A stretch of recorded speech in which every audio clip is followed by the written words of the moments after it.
welcome in. Mecca, thank you for the resub. I greatly appreciate it. Oh my god. 6 months. Holy crap. That's a long time. Let's see who else is here. Blah blah. Welcome. Oh, congratulations on being first. Welcome in. Kanabo, welcome in. Thank you. I see you lurking. Scuffed, welcome back. It's been a while. Crusader, welcome. Welcome in. I read it as I know, right?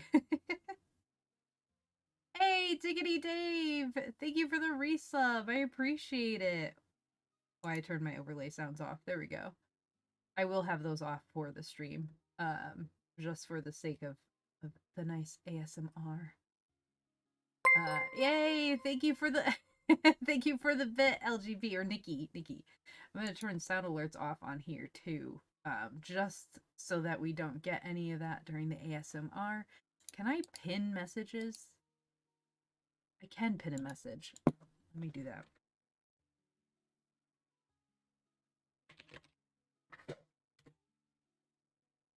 Okay, there we go. Okay, there we go.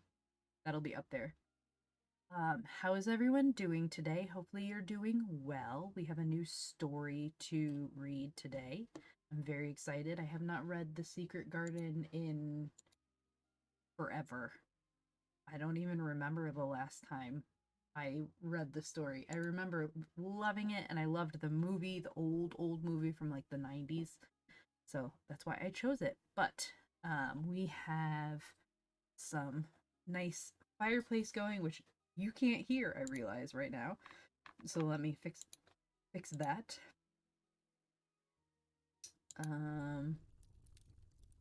There we go. Can you hear the fireplace? I think.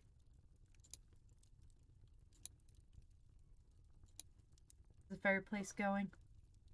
Still icky and crampy, trying to relax with some ASMR. I hope so. Doing as well as I can be expected while lurking and working on stuff. Oh, it's a little low? Okay, I'll turn it up a bit. Let me know if the fireplace is too low, too loud. If I need to speak a little louder, I'm going to try to speak quietly because it's ASMR. Why am I lagging? Excuse me. Turn it down just a smidge. Okay. That sounds good. I have some nice tea. It'd be better if we had like an actual ASMR mic, but I have my teacup, my spoon. Stir it up. I have black tea with honey and vanilla because I'm now obsessed with that thanks to Crow. So nice and yummy. So everyone have a seat. Let's enjoy the story. Here we go. So we are reading The Secret Garden by Frances Hodgson Burnett. Welcome, Serafi. Oh, hydrate. Thank you, Nikki. Take a sip. Oh, and vocabulary before we begin the story. Where did I put my vocab book? Here it is. Okay. Our vocabulary is... Yay! I'm glad, and I hope you fall asleep during it. No, I'm kidding. Our vocabulary word for right now is meander. Meander is a verb. It means to wander aimlessly. We fired that particular servant because he meandered far too slowly from task to task. Meander. I like to meander when I'm at a bookstore and outside at the park. I meander. It's so lovely to do. Okay, so we're reading The Secret Garden by Frances Hodgson Burnett. If Sophia... I like that one. That's a good one. So this one was published in trying to see what year. In 1911 was the first time it was published. So it is an older book, which is, I didn't realize it was 112 years old. Wow, that's old. Love it. So let's begin our story. Has anyone else read it? Oh, that reminds me. I have a new chat command that I'm excited about. If you want to know what we're doing, type in exclamation mark and book, and it will tell you what we are reading. And if you would like to read along or find a copy, where you can find it for free. No, not boob. Book. Book.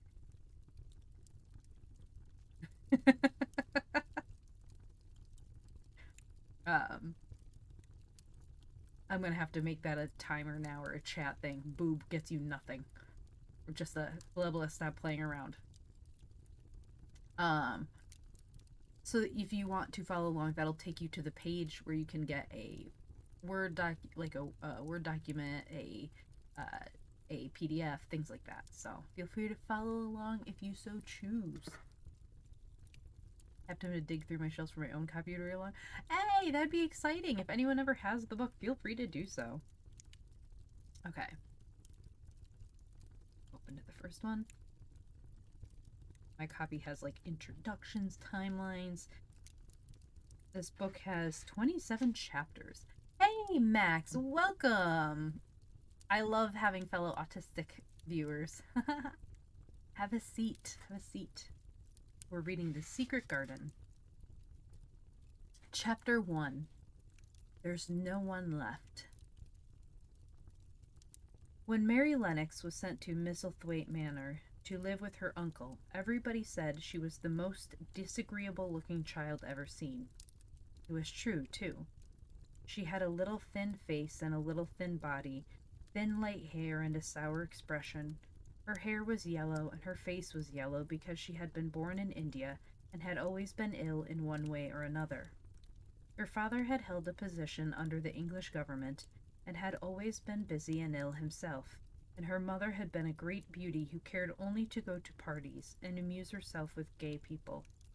She had not wanted a little girl at all, and when Mary was born she handed her over to the care of an ayah, who was made to understand that if she wished to please the Mem Sahib, she must keep the child out of sight as much as possible.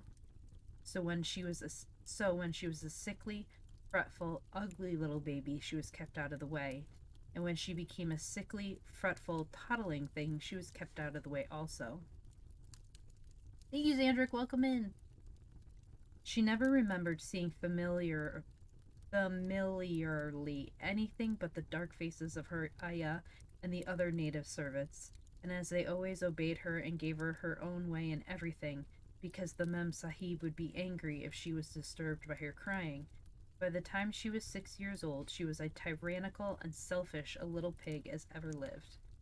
The young English governess who came to teach her to read and write disliked her so much that she gave up her place in 3 months, and when other governesses came to try to fill it, they always went away in a shorter time than the first one. So if Mary had not chosen to really want to know how to read books, she would never have learned her letters at all. One frightfully hot morning, when she was about 9 years old, she awakened feeling very cross, and she became crosser still when she saw that the servant who stood by her bedside was not her ayah. "Why did you come?" she said to the strange woman. "I will not let you stay. Send my ayah to me." The woman looked frightened, but she only stammered that the ayah could not come, and when Mary threw herself into a passion and beat and kicked her, she looked only more frightened and repeated that it was not possible for the ayah to come to Missy Sahib. There was something mysterious in the air that morning. Nothing was done in its regular order, and several of the native servants seemed missing, while those whom Mary saw slunk or hurried about with ashy and scared faces. But no one would tell her anything, and her ayah did not come. She was actually left alone as the morning went on, and at last she wandered out into the garden and began to play by herself under a tree near the veranda. She pretended that she was making a flower bed, as she stuck a big scarlet hibiscus blossoms into little heaps of earth, all the time growing more and more angry and muttering to herself the things she would say and the names she would call Sadie when she returned. "Pig, pig, daughter of pigs," she said, because to call a native a pig is the worst insult of all. She was grinding her teeth and saying this over and over again when she heard her mother come out on the veranda with someone. She was with a fair young man, and they stood talking together in low, strange voices. Mary knew the fair young man who looked like a boy. She had heard that he was a very young officer who had just come from England. The child stared at him, but she stared most at her mother. She always did this when she had a chance to see her, because the Mem Sahib, Mary used to call her that oftener than anything else, was such a tall, slim, pretty person and wore such lovely clothes. Her hair was like curly silk, and she had a delicate little nose which seemed to be disdaining things, and she had large, laughing eyes. All her clothes were thin and floating, and Mary said they were full of lace. They looked fuller of lace than ever this morning, but her eyes were not laughing at all. They were large and scared, and lifted imploringly to the fair boy officer's face. "Hey, Zen, is it so very bad?" "Oh, is it?" Mary heard her say. "Awfully," the young man answered in a trembling voice. "Awfully, Mrs. Lennox. You ought to have gone to the hills 2 weeks ago." The Mem Sahib wrung her hands. "Oh, I know I ought to," she cried. "I only stayed to go to that silly dinner party. What a fool I was." At that very moment such a loud sound of wailing broke out from the servants' quarters that she clutched the young man's arm, and Mary stood shivering from head to foot. The wailing grew wilder and wilder. "What is it? What is it?" Mrs. Lennox gasped. "Someone has died," answered the boy officer. "You did not say it had broken out among your servants." "I did not know," the Mem Sahib cried. "Come with me, come with me." And she turned and ran into the house. After that, appalling things happened, and the mysteriousness of the morning was explained to Mary. The cholera had broken out in its most fatal form, and people were dying like flies. The ayah had been taken ill in the night, and it was because she had just died that the servants had wailed in the huts. Before the next day, 3 other servants were dead, and others had run away in terror. There was panic on every side, and dying people in all the bungalows. Happy Zen Day to all. During the confusion and bewilderment of the second day, Mary hid herself in the nursery and was forgotten by everyone. Nobody thought of her, nobody wanted her, and strange things happened of which she knew nothing. Mary alternately cried and slept through the hours. She only knew that people were ill, and that she heard mysterious and frightening sounds. Once she crept into the dining room and found it empty, though a partly finished meal was on the table, and chairs and plates looked as if they had been hastily pushed back when the diners rose suddenly for some reason. The child ate some fruit and biscuits, and being thirsty, she drank a glass of wine which stood nearly filled. It was sweet. She did not know how strong it was.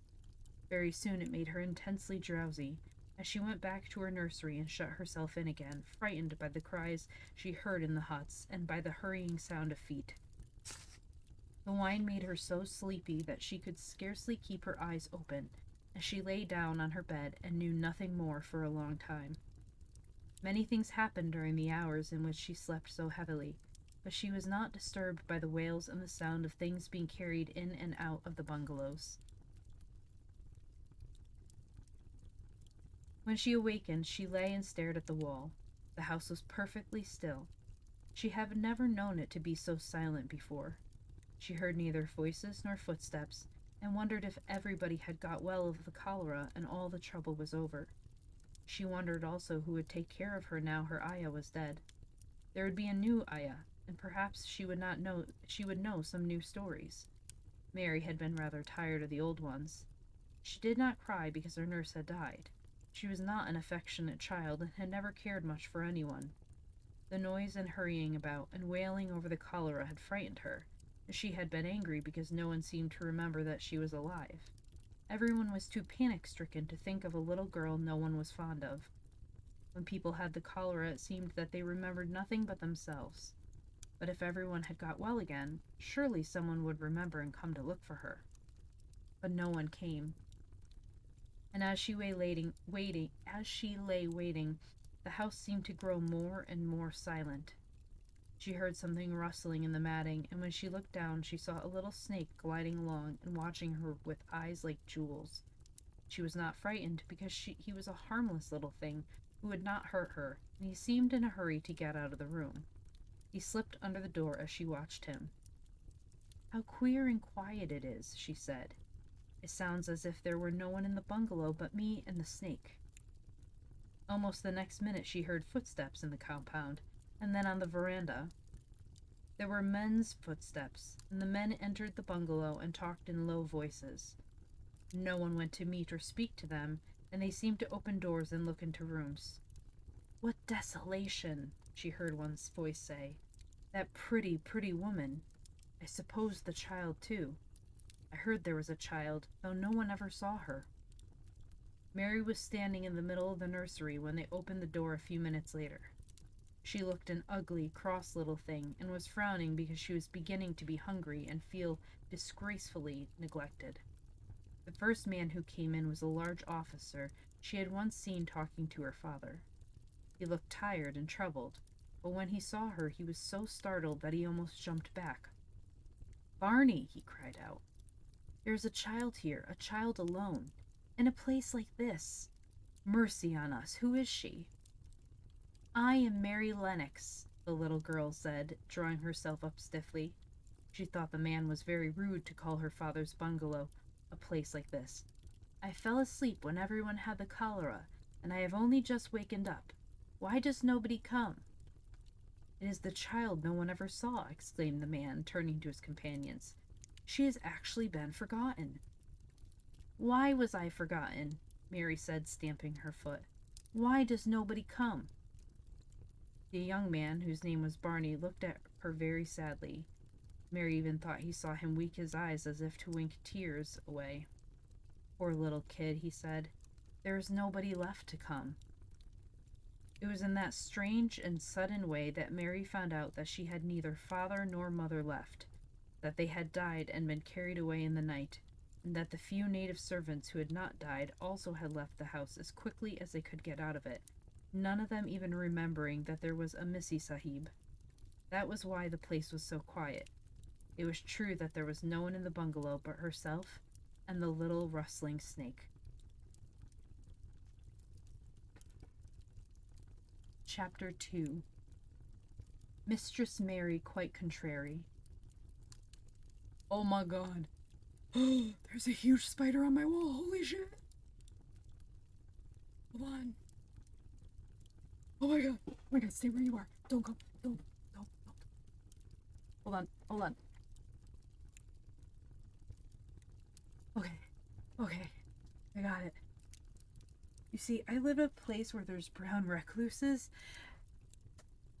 and I don't want to get bit." Now I'm all freaked out. Okay, I would rather a little snake. Spooter likes the story. Listen, if it was a little jumping Spooter, I'd be okay. I'd be like, "Excuse me, I need to catch it for my habitat." But, no. A brown recluse? No, that can F right off. Let me take a sip of tea to settle my nerves. Okay. Chapter 2. Mistress Mary Quite Contrary. Mary had liked to look at her mother from a distance, and she had thought her very pretty, but as she knew very little of her, she could scarcely have been expected to love her or to miss her very much when she was gone. She did not miss her at all, in fact, and as she was a self-absorbed child, she gave her entire thought to herself. She had always done. If she had been older, she would no doubt have been very anxious at being left alone in the world, but she was very young, and as she had always been taken care of, she supposed she always would be.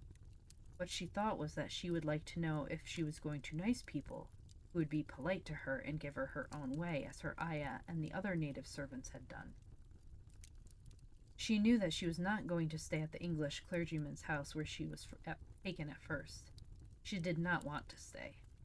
The English clergyman was poor, and he had 5 children nearly all the same age, and they wore shabby clothes and were always quarreling and snatching toys from each other.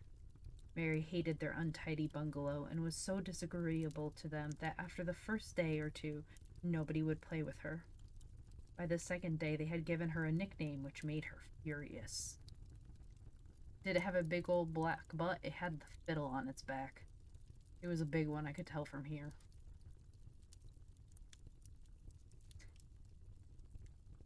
It was Basil who thought of it first. Basil was a little boy with impudent blue eyes and a turned-up nose, and Mary hated him. She was playing by herself under a tree, just as she had been playing the day the cholera broke out. She was making heaps of earth and paths for a garden, and Basil came and stood near to watch her. Presently he got rather interested and suddenly made a suggestion. "Why don't you put a heap of stones there and pretend it is a rockery?" he said. "There in the middle." And he leaned over her to point. "Go away," cried Mary. "I don't want boys. Go away." For a moment Basil looked angry, and then he began to tease. He was always teasing his sisters. He danced round and round her and made faces and sang and laughed. "Mistress Mary, quite contrary, how does your garden grow, with silver bells and cockleshells and marigolds all in a row?"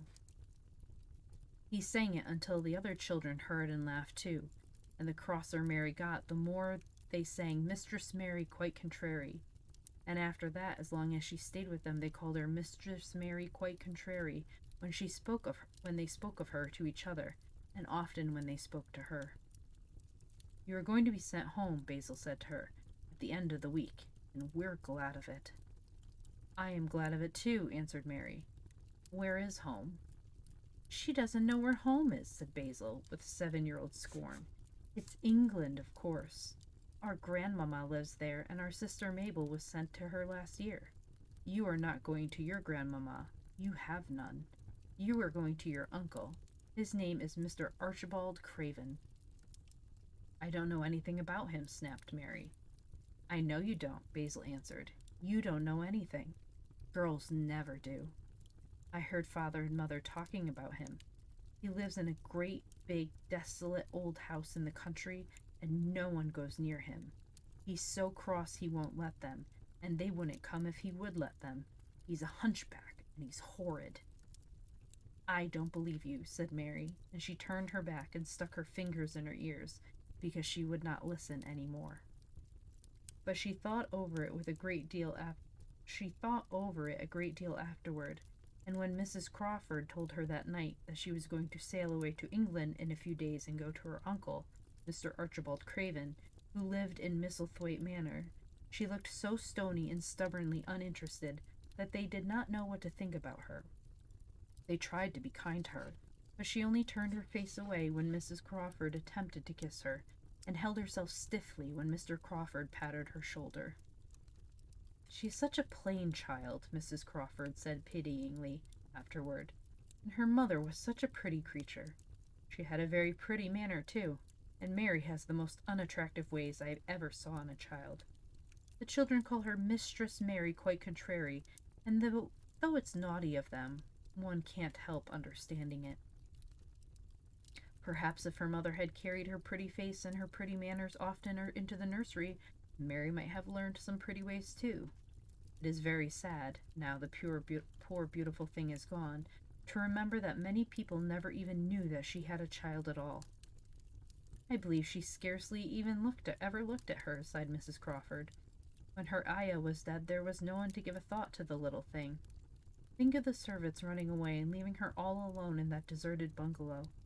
Colonel McGrew said he nearly jumped out of his skin when he opened the door and found her standing by herself in the middle of the room." Mary made the long voyage to England under the care of an officer's wife, who was taking her children to leave them in a boarding school. She was very much absorbed in her own little boy and girl, and was rather glad to hand the child over to the woman Mr. Archibald Craven sent to meet her in London. The woman was his housekeeper at Misselthwaite Manor, and her name was Mrs. Medlock. She was a stout woman, with very red cheeks and sharp black eyes. She wore a very purple dress, a black silk mantle with jet fringe on it, and a black bonnet with purple velvet flowers which stuck up and trembled when she moved her head. Mary did not like her at all. But as she very seldom liked people, there was nothing remarkable in that, besides which it was very evident Mrs. Medlock did not think much of her. "My word, she's a plain little piece of goods," she said. "And we'd heard her mother was a beauty. She hasn't handed much of it down, has she, ma'am?" "Perhaps she will improve as she grows older," the officer's wife said good-naturedly. if she were not so sallow and had a nicer expression. Her features are rather good. Children alter so much. She'll have to alter a good deal, answered Mrs. Medlock, and there's nothing likely to improve children at Misselthwaite, if you ask me. They thought Mary was not listening because she was standing a little apart from them at the window of the private hotel they had gone to. She was watching the passing buses and cabs and people, but she heard quite well and was made very curious about her uncle and the place he lived in. What sort of place was it? And what would he be like? What was a hunchback? She had never seen one. Perhaps there was none in India. Since she had been living in other people's houses and had had no ayah, she had begun to feel lonely and to think queer thoughts which were new to her. She had begun to wonder why she had never seemed to belong to anyone even when her father and mother had been alive. Other children seemed to belong to their fathers and mothers, but she had never seemed to really be anyone's little girl. She had had servants and food and clothes, but no one had taken any notice of her. She did not know that this was because she was a disagreeable child, but then, of course, she did not know she was disagreeable. She often thought that other people were, but she did not know that she was so herself. She thought Mrs. Medlock the most disagreeable person she had ever seen, with her common, highly colored face and her common fine bonnet. When the next day they set out on their journey to Yorkshire, she walked through the station to the railway carriage with her head up, and trying to keep as far away from her as she could, because she did not want to seem to belong to her. It would have made her angry to think people imagined she was her little girl. But Mrs. Medlock was not in the least disturbed by her thoughts. She was the kind of woman who would stand no nonsense from young ones. At least, that is what she would have said if she had been asked. She had not wanted to go to London just when her sister Maria's daughter was going to be married, but she had a comfortable, well-paid place as housekeeper at Misselthwaite Manor, and the only way in which she could keep it was to do at once what Mr. Archibald Craven told her to do. She never dared even to ask a question. Captain Lennox and his wife died of the cholera, Mr. Craven had said in his short, cold way. Captain Lennox was my wife's brother, and I am their daughter's guardian. The child is to be brought here. You must go to London and bring her yourself. So she packed her small trunk and made the journey. Mary sat in her corner of the railway carriage and looked plain and fretful. She had nothing to read or to look at. She had folded her thin, little, black-gloved hands in her lap. Her black dress made her look yellower than ever, and her limp, light hair straggled from under her black crepe hat. Hey, welcome in, Random!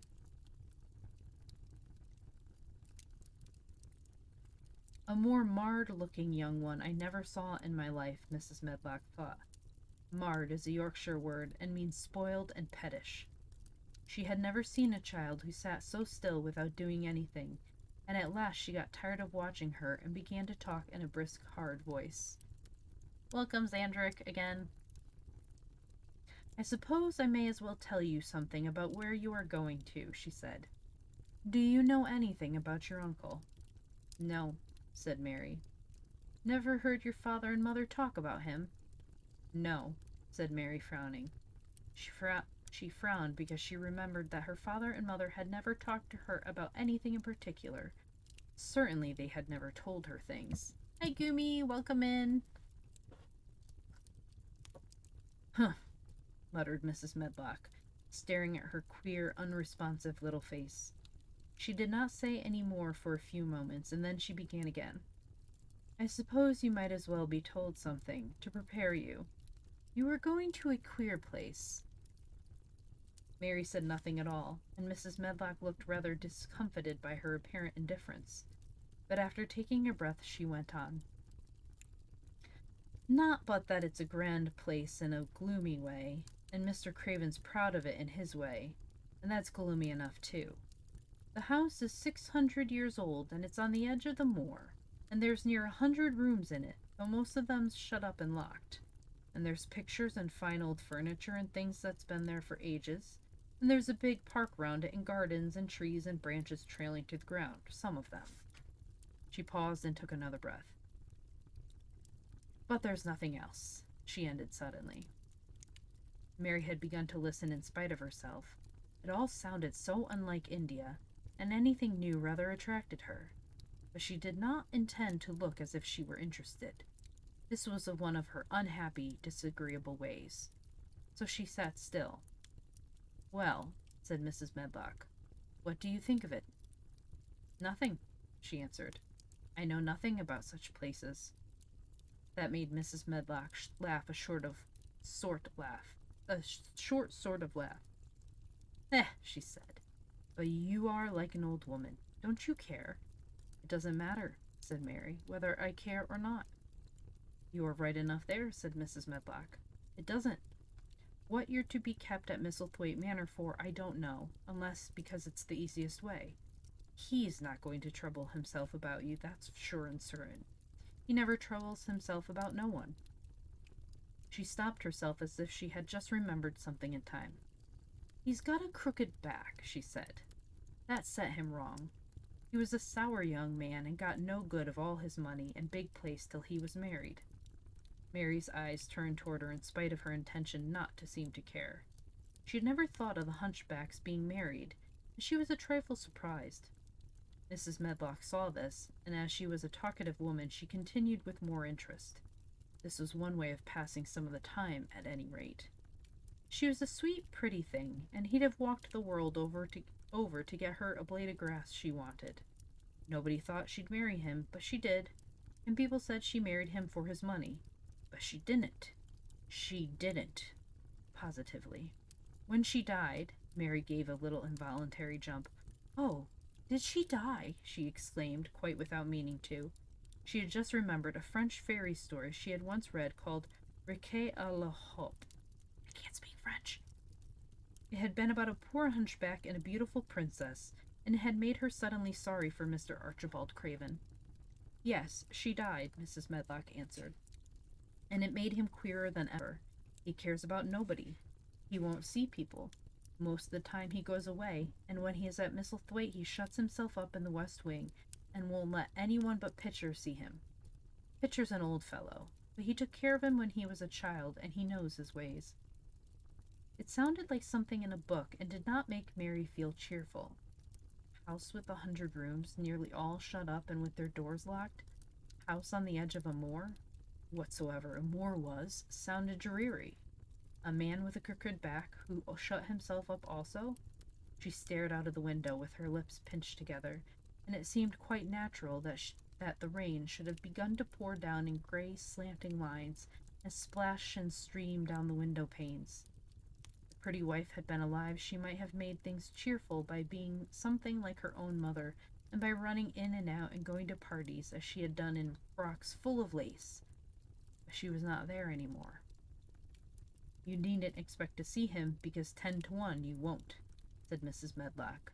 "And you mustn't expect that there will be people to talk to you. You'll have to play about and look after yourself. You'll be told what rooms you can go into and what rooms you're to keep out of. There's gardens enough. But when you're in the house, don't go wandering and poking about. Mr. Craven won't have it." "I shall not want to go poking about," said sour little Mary.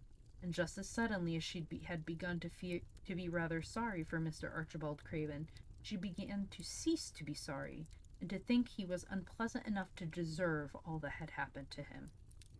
And she turned her face toward the streaming panes of the window of the railway carriage, and gazed out at the gray rainstorm, which looked as if it would go on forever and ever. She watched it so long and steadily that the grayness grew heavier and heavier before her eyes, and she fell asleep. Chapter 3. Across the Moor. Let me hydrate first.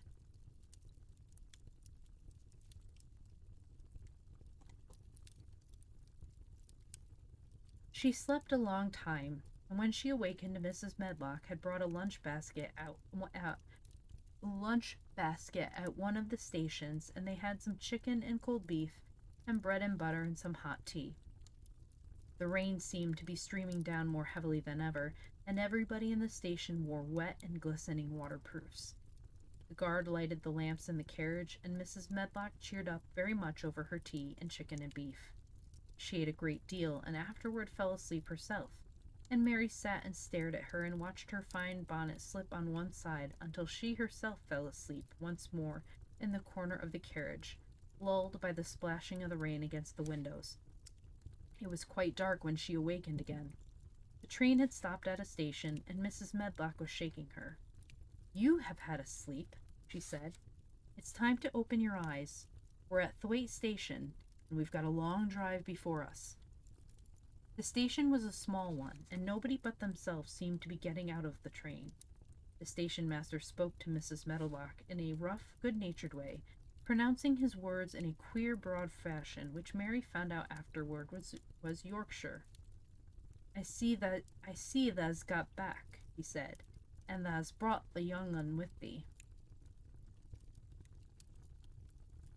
It's an interesting combo, but I think it's pretty common at the time for like a meal.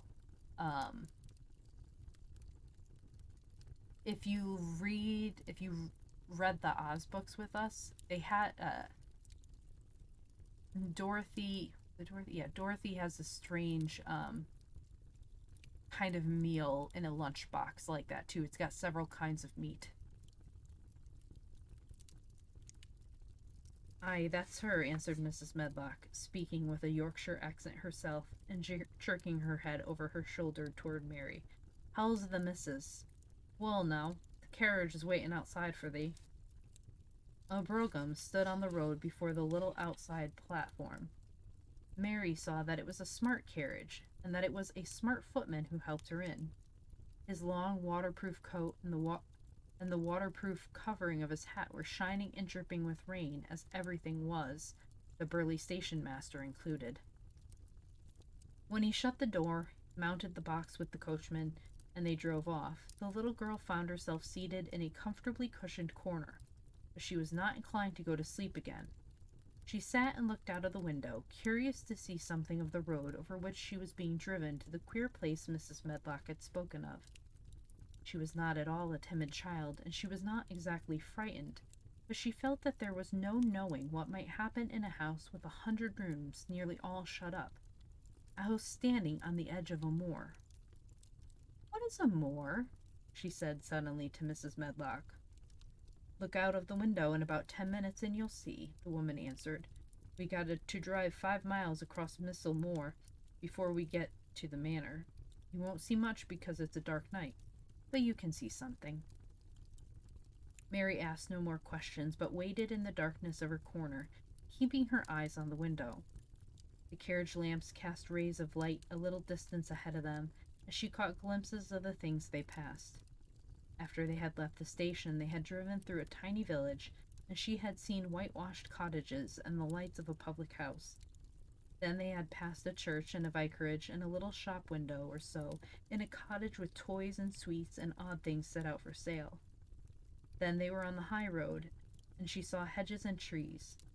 After that there seemed nothing different for a long time, or at least it seemed a long time to her. At last the horses began to go more slowly, as if they were climbing uphill, and presently there seemed to be no more hedges and no more trees. She could see nothing, in fact, but a dense darkness on either side. She leaned forward and pressed her face against the window just as the carriage gave a big jolt. We're on the moor now, sure enough," said Mrs. Medlock. The carriage lamps shed a yellow light on a rough-looking road which seemed to be cut through bushes and low-growing things which ended in a great expanse of dark apparently spread out before and around them. A wind was rising and making a singular, wild, low, rushing sound. It's not the sea, is it?" said Mary, looking around at her companion. "No, not it," answered Mrs. Medlock.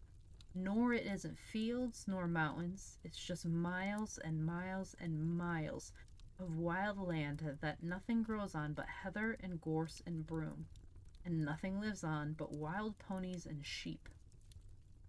"I feel as if it might be the sea. There were water on it," said Mary. "It sounds like the sea just now." "That's the wind blowing through the bushes," Mrs. Medlock said. "It's a wild, dreary enough place to my mind, though there's plenty that likes it, particularly when the heather's in bloom." On and on they drove through the darkness, and though the rain stopped, the wind rushed by and whistled and made strange sounds. The road went up and down, and several times the carriage passed over a little bridge beneath which water rushed very fast with a great deal of noise. Mary felt as if the drive would never come to an end, and that the wild, bleak moor was a wide expanse of black ocean through which she was passing on a strip of dry land. "I don't like it," she said to herself. "I don't like it." And she pinched her thin lips more tightly together.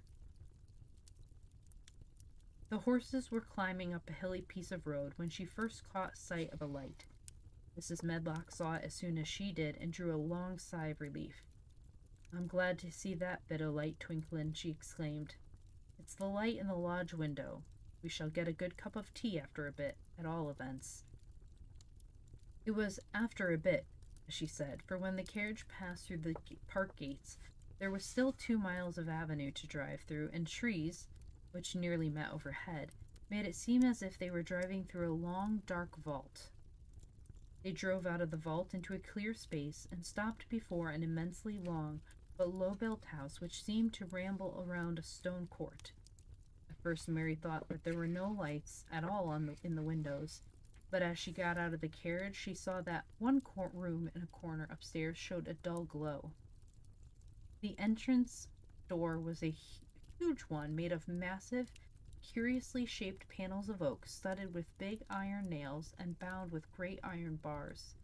It opened into an enormous hall, which was so dimly lighted that the faces in the portraits on the walls and the figures in the suits of armor made Mary feel like she did not want to look at them. She stood on the stone floor. She looked a very small, odd little black figure, and as she felt as small and lost and odd as she looked. A neat, thin old man stood near the manservant who opened the door for them.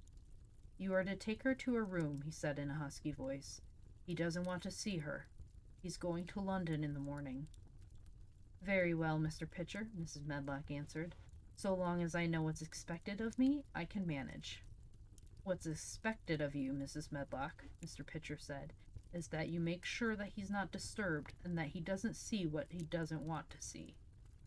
And then Mary Lennox was led up a broad staircase and down a long corridor and up a short flight of steps and through another corridor and another until a door opened in a wall and she found herself in a room with a fire in it and a supper on a table. Mrs. Medlock said unceremoniously, "Well, here you are. This room and the next are where you'll live, and you must keep to them. Don't you forget that." It was in this way Mistress Mary arrived at Misselthwaite Manor.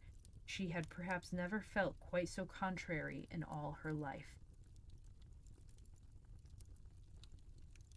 The wind in the moors kind of sounds like slow waves. There's no trees to stop the sounds, and the heather only grows up your knees at best. It's a very interesting sound. I think I would actually enjoy the moors. I like that kind of, almost like abandoned wilderness kind of look, and plus I love heather. It's such a beautiful flower/plant. Okay, let's see. Take a sip of coffee. How's everyone doing? Hanging in there? I hope. I survived the spider. Okay.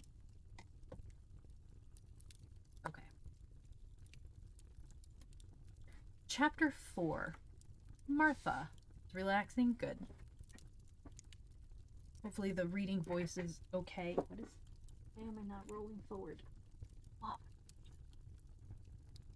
I was wondering. Forward. Yay, there we go. I'm going to put my gloves on and get all cozy. Even more cozy, anyway. Xandric, is there a way to amp up a browser tab's volume? Did you want the fireplace louder?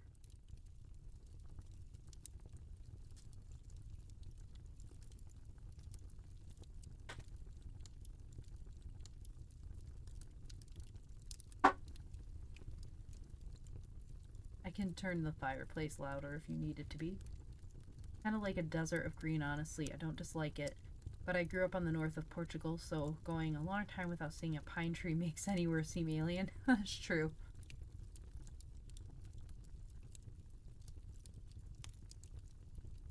That is true. Yeah.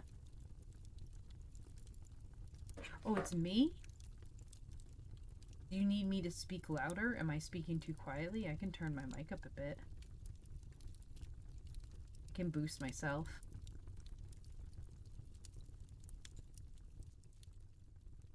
I'm reading quietly for the ASMR aesthetic.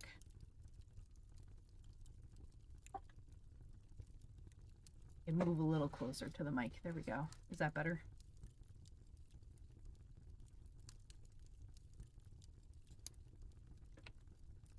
Yeah, everyone let me know if the volume's okay.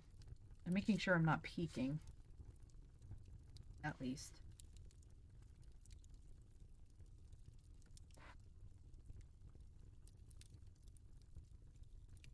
I'm reading a little softly, but that's the whole stream. But if everyone's good, just let me know if you want me to speak louder. We can do that too. I am here for you. All of you.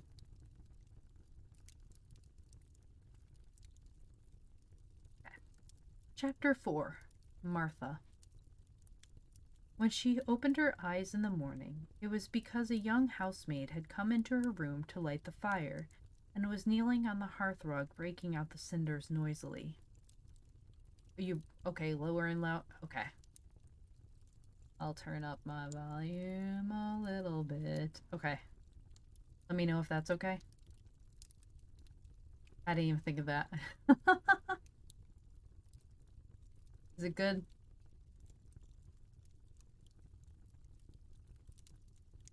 I can always move the mic closer to me, I guess, too. There we go. How's that? Is that better? Good? Okay. Mary lay and watched her for a few moments, and then she began to look about the room. She had never seen a room at all like it, and thought it curious and gloomy. The walls were covered with tapestry, with a forest scene embroidered on it. There were fantastically dressed people under the trees, and in the distance there was a glimpse of the turrets of a castle. There were hunters and horses and dogs and ladies. Mary felt as if she were in the forest with them. Out of a deep window she could see a great climbing stretch of land which seemed to have no trees on it, and to look rather like an endless, dull, purplish sea. "What is that?" she said, pointing out of the window. Martha, the young housemaid, who had just risen to her feet, looked and pointed also. "That there?" she said. "Yes, that's the moor," with a good-natured grin. "Does thou like it?" "No," answered Mary. "I hate it." "That's because thou'rt not used to it," Martha said, going back to her hearth. "Thou thinks it's too big and bare now, but thou will like it." "Do you?" inquired Mary. "Aye, that I do," answered Martha, cheerfully polishing away at the grate. "I just love it. It's none bare. It's covered with growing things as smells sweet.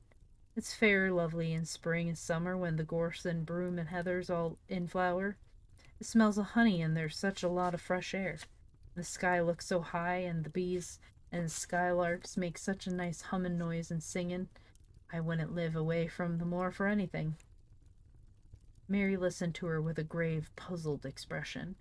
The native servants she had been used to in India were not in the least like this.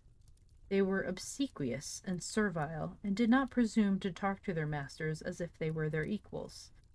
They made salams and called them protector of the poor, and names of that sort. Indian servants were commanded to do things not asked. It was not the custom to say please and thank you, and Mary had always slapped her ayah in the face when she was angry. She wondered a little what this girl would do if one slapped her in the face. She was a round, rosy, good-natured looking creature, but she had a sturdy way which made Mistress Mary wonder if she might not even slap back, if the person who slapped her was only a little girl.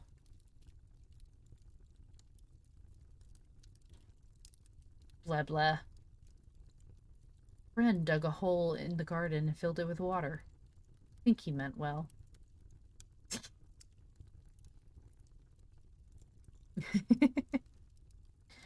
"You are a strange servant, she said from her pillows, rather haughtily. Martha sat up on her heels with her blacking brush in her hand and laughed without seeming the least out of temper. I know that, she said. If there was a grand missus at Misselthwaite, I should never have been even one of the under housemaids. I might have been let to be scullery maid, but I never have been let upstairs. I'm too common and all, and I talk too much Yorkshire. But this is a funny house for all it's so grand. Seems like there's neither master nor mistress except Mr. Pitcher and Mrs. Medlock. Mr. Craven, he won't be troubled about anything when he's here, and he's nearly always away. Mrs. Medlock gave me the place out of kindness. She told me she could never have done it if Misselthwaite had been any other big house. Are you going to be my servant? Mary asked, still in her imperious little Indian way. Martha began to rub her grate again. I'm Mrs. Medlock's servant, she said stoutly, and she's Mr. Craven's. But I'm to do the housemaid's work up here and wait on you a bit. But you won't need much waiting on. Who is going to dress me? Demanded Mary. Martha sat up on her heels again and stared. She spoke in broad Yorkshire in her amazement. Cannot I dress thyself? She said. What do you mean? I don't understand your language, said Mary.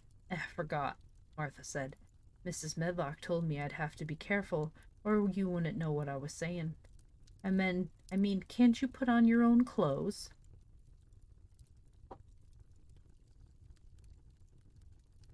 I never got around to learning what obsequious meant until now. Oh. By texture, if you dared slap her. Yep. You slap me, I slap back. No, answered Mary quite indignantly.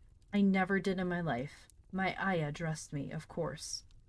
Well, said Martha, evidently not in the least aware that she was impudent. It's time thou should learn. Thou cannot begin younger. It'll do thee good to wait on thyself a bit. My mother always said she couldn't see why grand people's children didn't turn out fair fools. What with nurses and being washed and dressed and took out to walk as if they was puppies.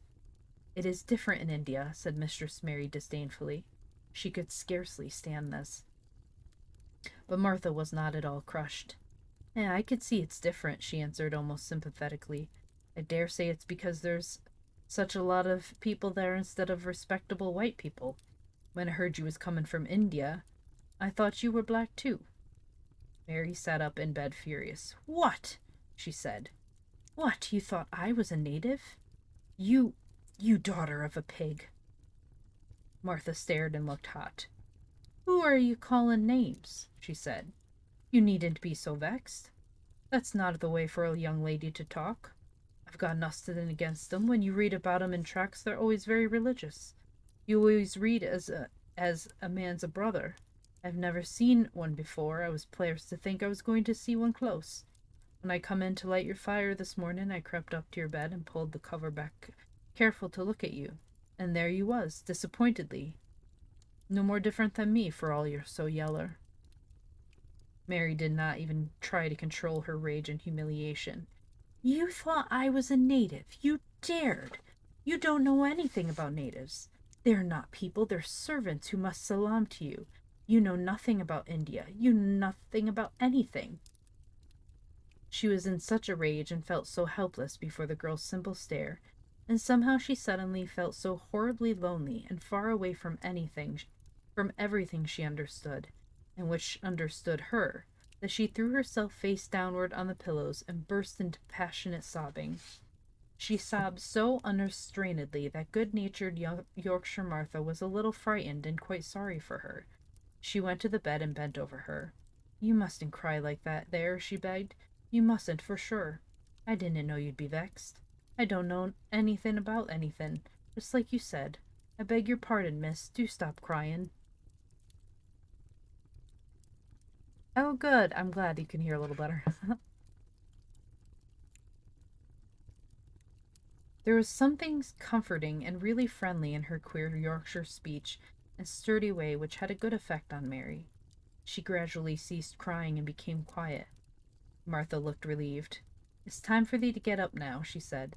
Mrs. Medlock said I was to carry the breakfast and tea and dinner to the room next to this. It's been made into a nursery for thee. I'll help thee on with thy clothes if thou'll get out of bed. But if the buttons are at the back, thou cannot button them up thyself. When Mary at last decided to get up, the clothes Martha took from the wardrobe were not the ones she had worn when she arrived the night before with Mrs. Medlock. "Those are not mine," she said. "Mine are black." She looked the thick white wool coat and dress over, and added with cool approval, "Those are nicer than mine." "These are the ones thou must put on," Martha answered.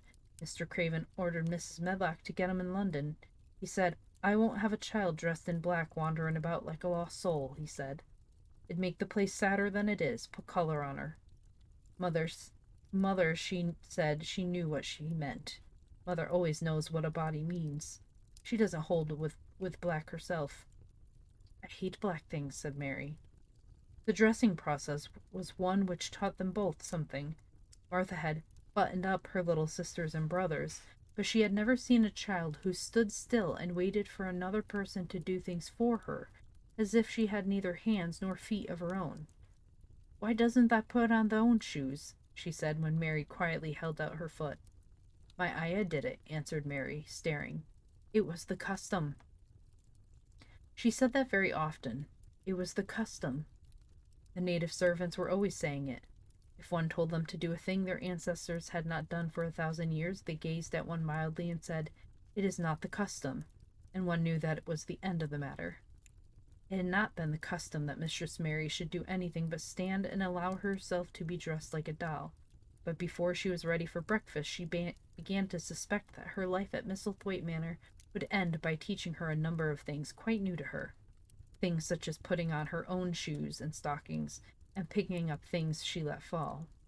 If Martha had been a well-trained, fine young lady's maid, she would have been more subservient and respectful, and would have known that it was her business to brush hair and button boots and pick up things and lay them away.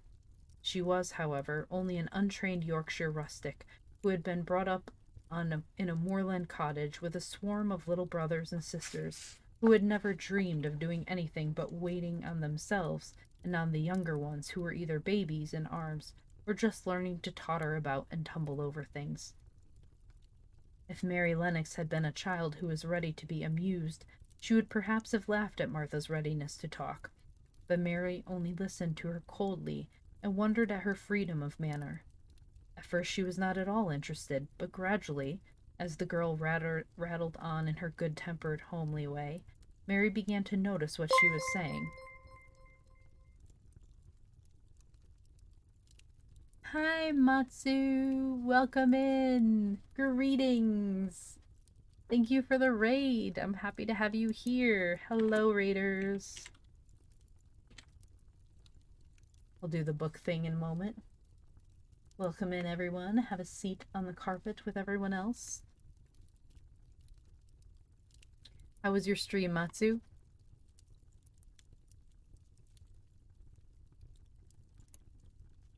We sorted things. I saw you sorting pencils. The puzzles gave you headaches. I'll have to ask more about that game later.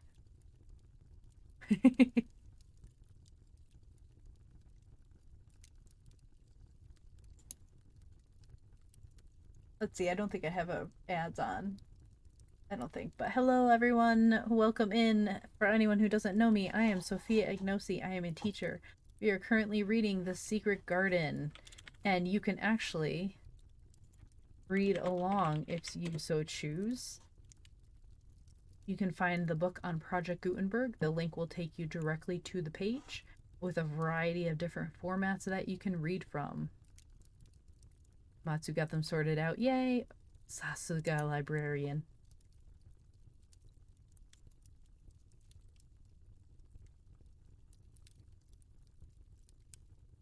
You missed my spider adventure, Matsu. I had a spider come tumbling down the wall while I was reading.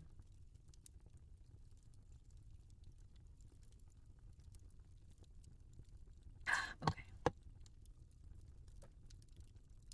Let's continue on. We are in chapter 4.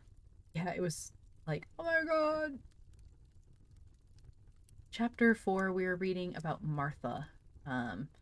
Mary has arrived at Misselthwaite Manor. She's standing there expecting to be dressed, and Martha's looking at her like, I'm what? I'm supposed to put clothing on you? Can't you put your own clothes on? We love Martha here. I love Martha anyway. Uh,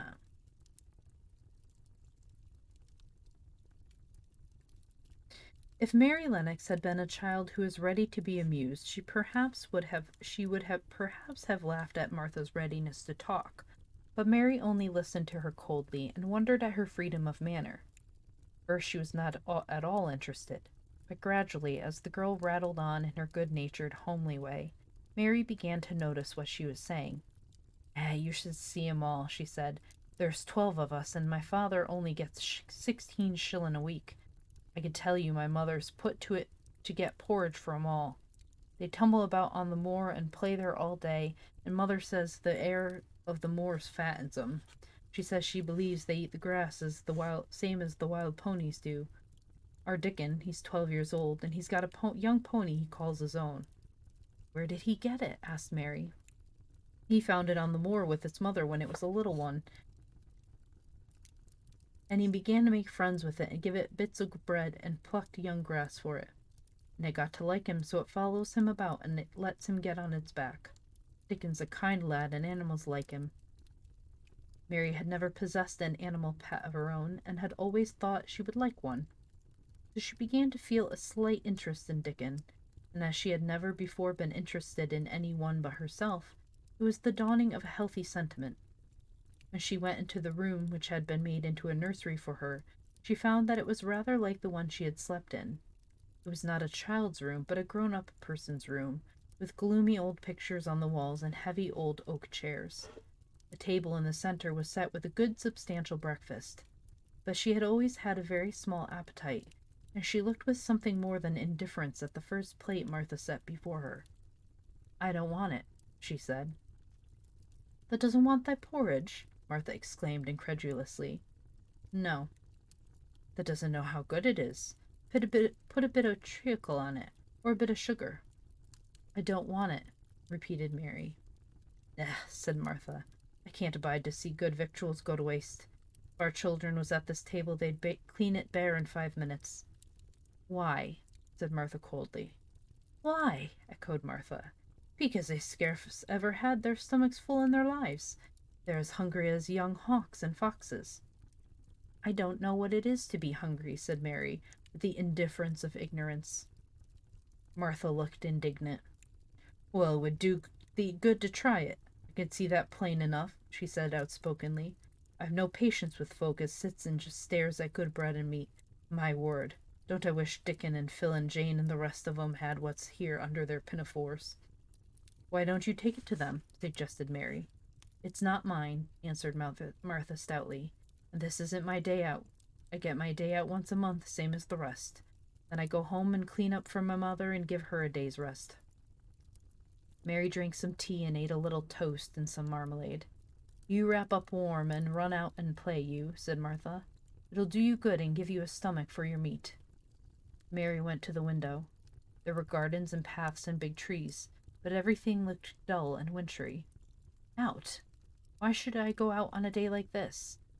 "Well, if that doesn't go out, they'll have to stay in, and what has they got to do?" Mary glanced about her. There was nothing to do. When Mrs. Medlock had prepared the nursery, she had not thought of amusement. Perhaps it would be better to go and see what the gardens were like. "Who will go with me?" she inquired. Martha stared. "You go by yourself," she answered. "You have to learn to play like other children does when they haven't got sisters and brothers. Our Dickon goes off on the moor by himself and plays for hours. That's how he made friends with the pony. He's got sheep on the moor that knows him, and birds as come and eats out of his hand. However little there is to eat, he always saves a bit of his bread to coax his pets." It really was this mention of Dickon which made Mary decide to go out, though she was not aware of it. There would be birds outside, though. There would not be ponies or sheep. They would be different from the birds in India, and it might amuse her to look at them. Martha found her coat and hat for her, and a pair of stout little boots, and showed her way downstairs. "If that goes round that way, they'll come to the gardens," she said, pointing to a gate in a wall of shrubbery. "There's lots of flowers in summertime, but there's nothing bloomin' now." She seemed to hesitate a second before she added, "One of the gardens is locked up. No one has been in it for 10 years. Yeah, get out there and befriend a pony. Listen, I would, in a heartbeat, if I could." "Why?" asked Mary in spite of herself. Here was another locked door added to the 100 in the strange house. "Mr. Craven had to shut when his wife died so sudden. He won't let no one go inside. It was her garden. He locked the door and dug a hole and buried the key. There's Mrs. Medlock's bell ringing. Must run." After she was gone, Mary turned down the walk which led to the door in the shrubbery. She could not help thinking about the garden which no one had been into for 10 years. She wondered what it would look like, and whether there were any flowers still alive in it. She had passed through the shrubbery gate. She found herself in great gardens, with wide lawns and winding walks with clipped borders. There were trees and flower beds and evergreens clipped into strange shapes, and a large pool with an old gray fountain in its midst. But the flower beds were bare and wintry, and the fountain was not playing. This was not the garden which was shut up. How could a garden be shut up? You could always walk into a garden.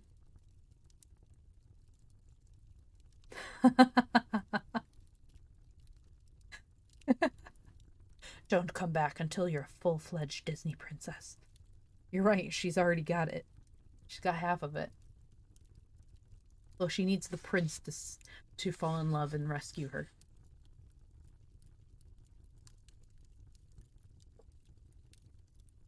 Wait, did I say?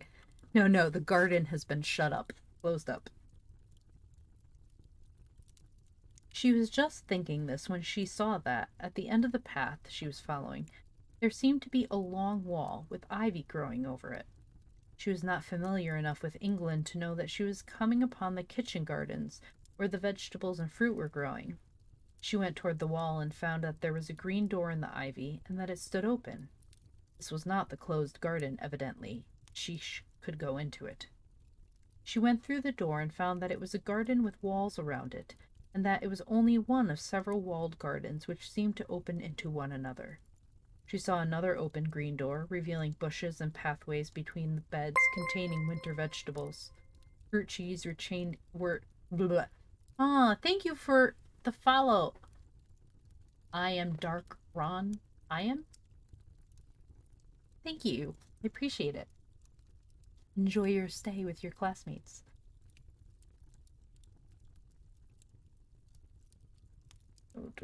Fruit trees were trained flat against the wall, and over some of the beds there were glass frames. The place was bare and ugly enough, Mary thought, as she stood and stared about her. It might be nicer in summer when things were green, but there was nothing pretty about it now. Está bien. ¿Y tú?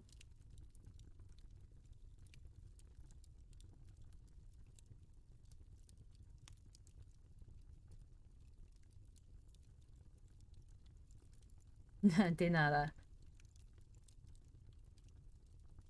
Yo hablo un poquito español, pero no muy bien.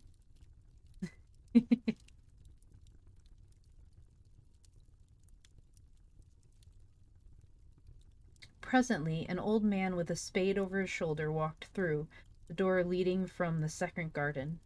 He looked startled when he saw Mary, and then touched his cap. He had a surly old face, and did not seem at all pleased to see her. But then she was displeased with his garden, and wore her quite contrary expression. And certainly did not seem at all pleased to see him. "What is this place?" she asked. "One of the kitchen gardens," he answered. "What is that?" said Mary, pointing through the other green door. "Another of 'em," shortly. "There's another on the other side of the wall, and there's an orchard over that side." "Can I go in them?" asked Mary. "If thou likes, but there's naught to see." Mary made no response. She went down the path and through the second green door. There she found more walls and winter vegetables in glass frames. But in the second wall there was another green door, and it was not open. Perhaps it led into the garden which no one had seen for 10 years. She was not at all a timid child, and always did what she wanted to do. Mary went to the green door and turned the handle. She hoped the door would not open, because she wanted to be sure she had found the mysterious garden. but it did open quite easily, and she walked through it and found herself in an orchard. There were walls all around it, also, and trees trained against them, and there were bare fruit trees growing in the winter-browned grass, but there was no green door to be seen anywhere.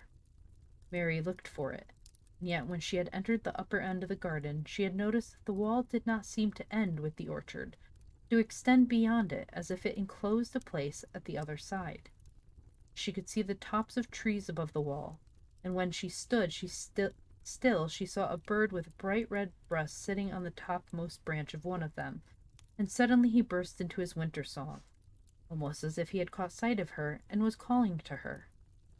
She stopped and listened to him, and somehow his cheerful, friendly little whistle gave her a pleased feeling.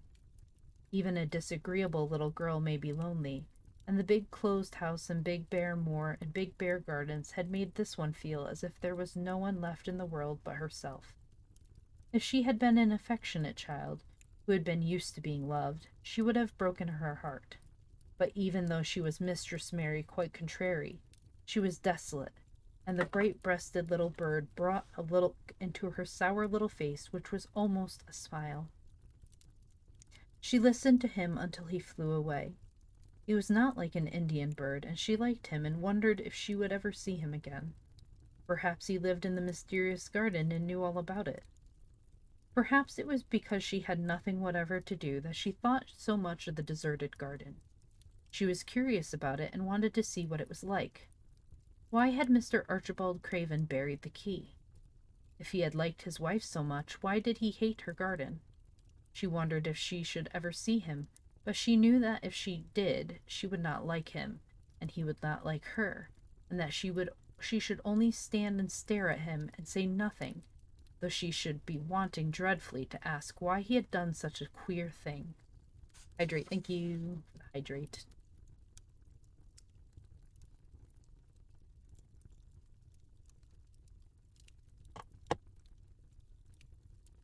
People never like me, and I never like children, she thought.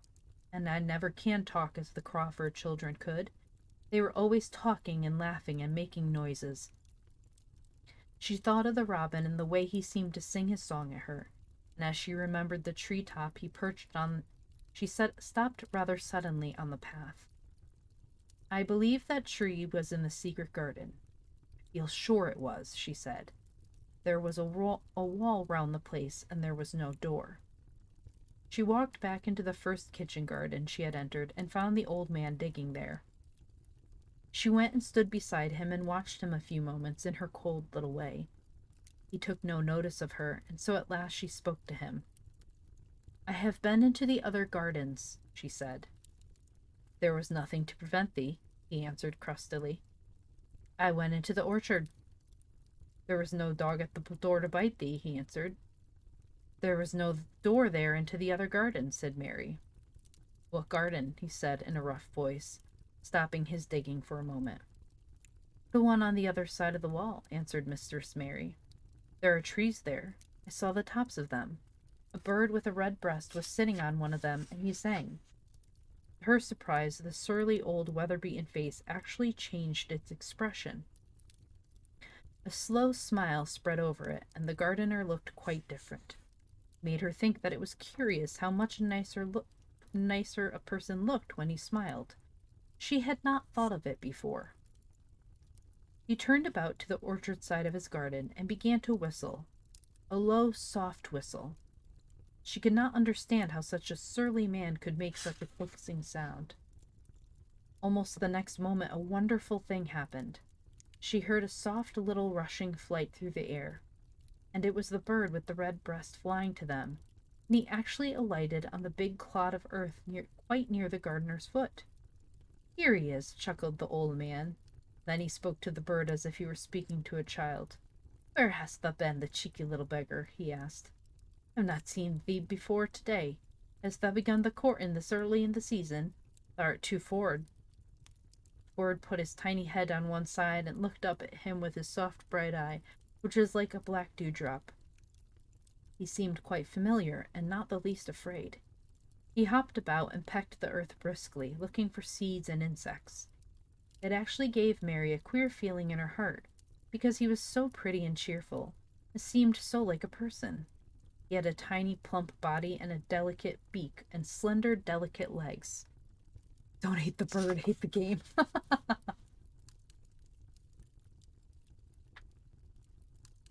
Will he always come when you call him? She asked, almost in a whisper. Aye, that he will. I've knowed him ever since he was a fledgling.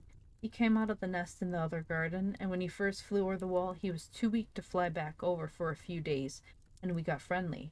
When he went over the wall again, the rest of the brood was gone, and he was lonely, and he come back to me. What kind of bird is he? Mary asked. Doesn't that know? He's a robin redbreast, and they're the friendliest, curious birds ever alive.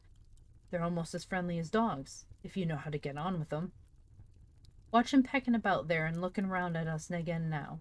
He knows we're talking about him. It was the queerest thing in the world to see the old fellow. He looked at the plump little scarlet waistcoated bird as if he were both proud and fond of him. The Disney princess training begins. He's a conceited one, he chuckled. He likes to hear folk talk about him. And curious, bless me, there never was like for curiosity and meddlin'. He's always comin' to see what I'm plantin'. He knows all the things Master Craven never troubles himself to find out. He's the head gardener, he is. The robin hopped about busily, pecking the soil, and now and then stopped and looked at them a little. Mary thought his black dewdrop eyes gazed at her with great curiosity. It really seemed as if he were finding out all about her. The queer feeling in her heart increased. Where did the rest of the brood fly to? She asked. There's no knowin'. The old ones turn 'em out of their nest and make them fly, and they're scattered before you know it. This one was a knowin' one, and he knew he was lonely. Mistress Mary went a step nearer to the robin and looked at him very hard. I'm lonely, she said. She had not known before that this was one of the things which made her feel sour and cross. She seemed to find out when the robin looked at her, and she looked at the robin.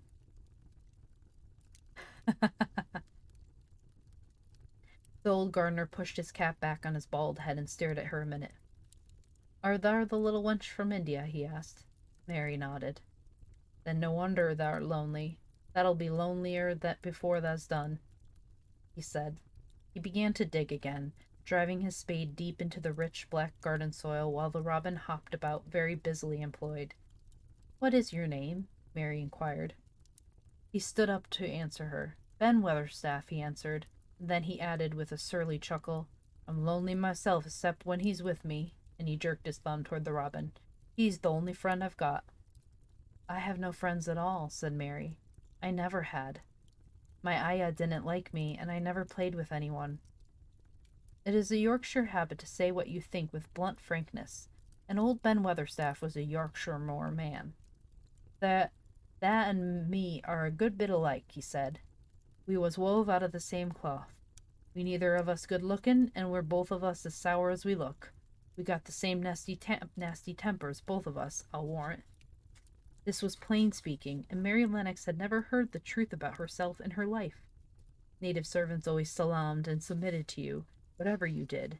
She had never thought much about her looks, but she wondered if she was as unattractive as Ben Weatherstaff. She also wondered if she looked as sour as he had looked before the robin came. She actually began to wonder also if she was nasty-tempered. She felt uncomfortable. Suddenly a clear, rippling little sound broke out near her, and she turned around. She was standing a few feet from a young apple tree, and the robin had flown onto one of its branches and had burst out into a scrap of a song. Ben Weatherstaff laughed outright. What did he do that for? Asked Mary. He's made up his mind to make friends with thee, replied Ben. Dang me if he hasn't took a fancy to thee. To me? Said Mary, as she moved toward the little tree softly and looked up. Would you make friends with me? She said to the robin, just as if she was speaking to a person. Would you? She did not say it either in her hard little voice or in her imperious Indian voice, but in a tone so soft and eager and coaxing that Ben Weatherstaff was as surprised as she had been when she heard him whistle. Why, he cried out, thou said that as nice and human as if thou was a real child instead of a sharp old woman. I said it almost like Dickon talks to his wild things on the moor. Innocent Shirley Temple moment, for real though. Do you know Dickon? Mary asked, turning round and rather in a hurry. Everybody knows him. Dickon's wanderin' about everywhere. The very blackberries and other bells knows him. I warrant the foxes shows him where their cubs lies, and the skylarks doesn't hide him their nest from him. Mary would have liked to ask some more questions. She was almost as curious about Dickon as she was about the deserted garden. But just that moment the robin, who had ended his song, gave a little shake of his wings, spread them, and flew away. He had made his visit and had other things to do. He has flown over the wall, Mary cried out, watching him. He has flown into the orchard. He has flown across the other wall, into the garden where there is no door. He lives there, said old Ben. He came out of the egg there. If he's courtin', he's making up to some young madam of a robin that lives among the old rose trees there. Rose trees, said Mary. Are those rose trees? Ben Weatherstaff took up his spade again and began to dig. There was 10 year ago, he mumbled. I should like to see them, said Mary. Where is the green door? There must be a door somewhere. Ben drove his spade deep and looked as uncompanionable as he had looked when she first saw him. There was 10 year ago, but there isn't now, he said. No door, cried Mary. There must be. None of us anyone can find, and none is any of one's business. Don't you be meddlesome, wench, and poke your nose where it's no cause to go. Here, I must go on with my work. Get you gone and play you. I've no more time. And he actually stopped digging, threw his spade over his shoulder, and walked off, without even glancing at her or saying goodbye.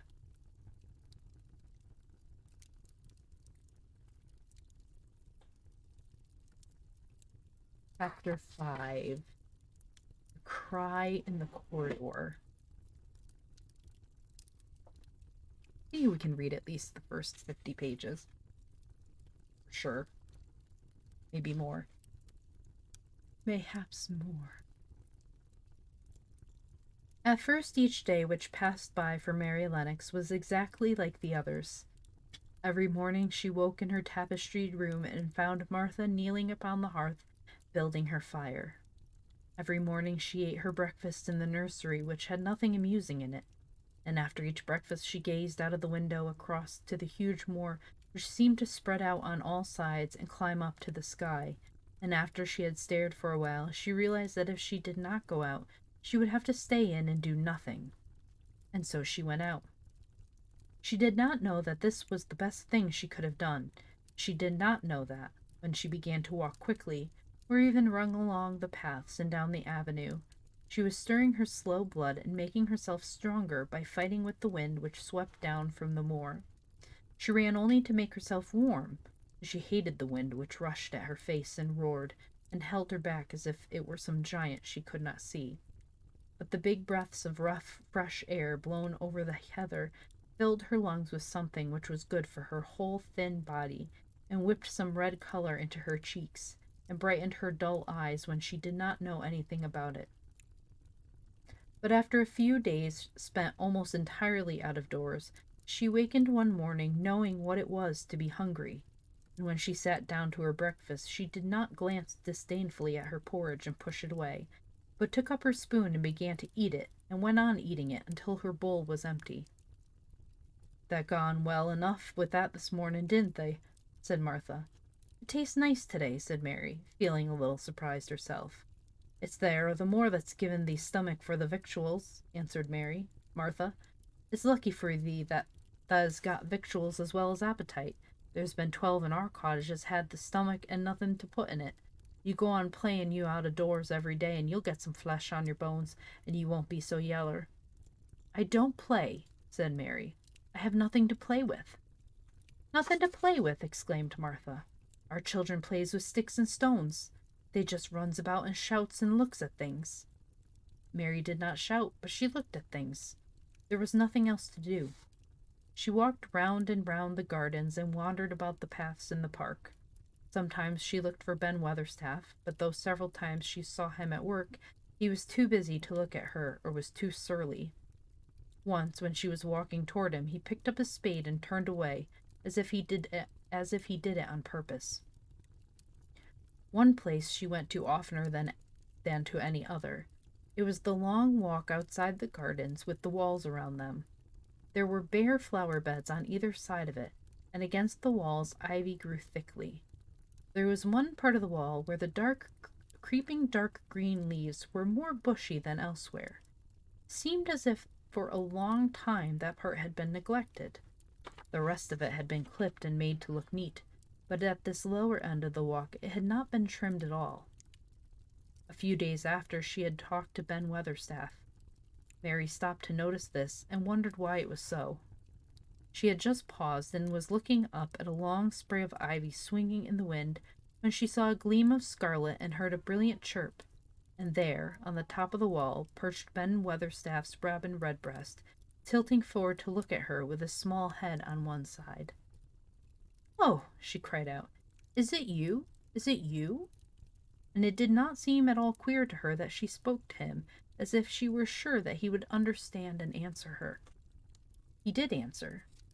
He twittered and chirped and hopped along the wall as if he were telling her all sorts of things. It seemed to Mistress Mary as if she understood him too, though he was not speaking in words.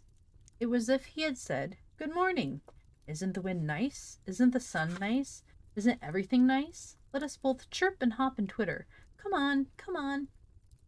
Mary began to laugh, and as he hopped and took little flights along the wall, she ran after him.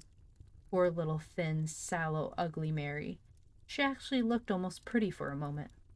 "I like you. I like you," she cried out, pattering down the walk, and she chirped and tried to whistle, which last she did not know how to do in the least.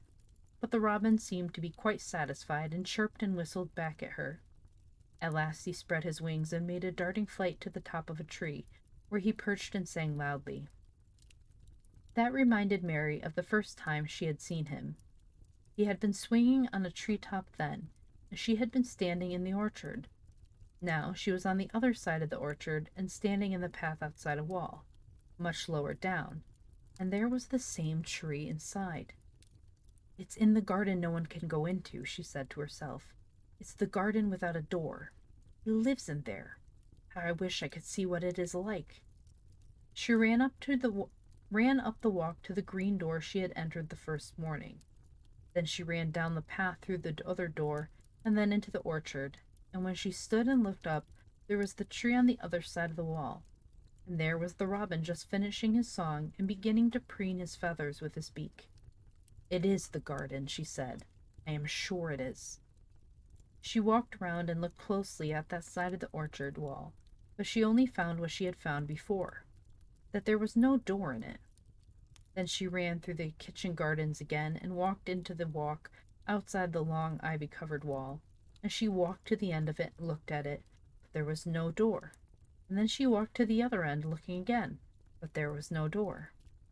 "It's very queer," she said. "Ben Weatherstaff said there was no door, and there is no door. But there must have been one 10 years ago, because Mr. Craven buried the key." This gave her so much to think of that she began to be quite interested and feel that she was not sorry that she had come to Misselthwaite Manor. In India she had always felt hot and too languid to care much about anything. The fact was that the fresh wind from the moor had begun to blow the cobwebs out of her young brain and to waken her up a little.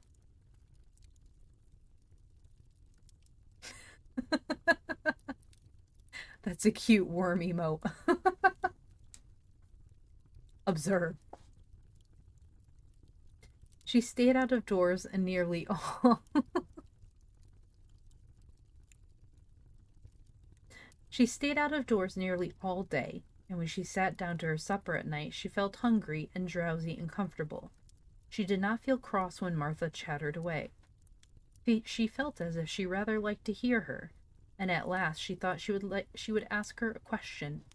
She asked it after she had finished her supper and had sat down on the hearthrug before the fire. "Why did Mr. Craven hate the garden?" she said. She had made Martha stay with her, and Martha had not objected at all. She was very young and used to a crowded cottage full of brothers and sisters, and she found it dull in the great servants' hall downstairs, where the footman and the upper housemaids made fun of her Yorkshire speech and looked upon her as a common little thing, and sat and whispered among themselves. Martha liked to talk, and the strange child who had lived in India and been waited upon by natives was novelty enough to attract her. She sat down on the hearth herself without waiting to be asked. "Art thou thinking about the garden yet?" she said. "I knew thou would. That was just the way with me when I first heard about it." "Why did he hate it?" Mary persisted. Martha tucked her feet in under her and made herself quite comfortable. "Listen to the wind wuthering around the house," she said. "You could barely stand up on the moor if you was out on it tonight." Mary did not know what wuthering meant until she listened, and then she understood. It must mean that hollow, shuddering sort of roar which rushed around and round the house as if the giants no one could see were buffeting it and beating at the walls and windows to try to break in. But one knew he could not get in, and somehow it made one feel very safe and warm inside a room with a red coal fire. "But why did he hate it so?" she asked, after she had listened. She intended to know if Martha did. Then Martha gave up her store of knowledge. "Mind," she said, "Mrs. Medlock said it's not to be talked about. There's lots of things in this place that's not to be talked over. That's Mr. Craven's orders. His troubles are none servant's business, he says. But for the garden, he wouldn't be like he is. It was Mrs. Craven's garden that she had made when first they were married, and she just loved it, and they used to tend the flowers themselves, and none of the gardeners was ever let in to go in. Him and her used to go in and shut the door and stay hours and hours reading and talking. And she was just a bit of a girl there was an old tree with a branch bent to like a seat on it. She made roses grow over it, and used to sit there. But one day when she was sitting there the branch broke and she fell on the ground and was hurt so bad that next day she died. The doctors thought he'd go out of his mind and die too. That's why he hates it. No one's ever gone in since, and he won't let anyone talk about it." 'Twas brillig, and the slithy toes did gyre and gimble in the wabe.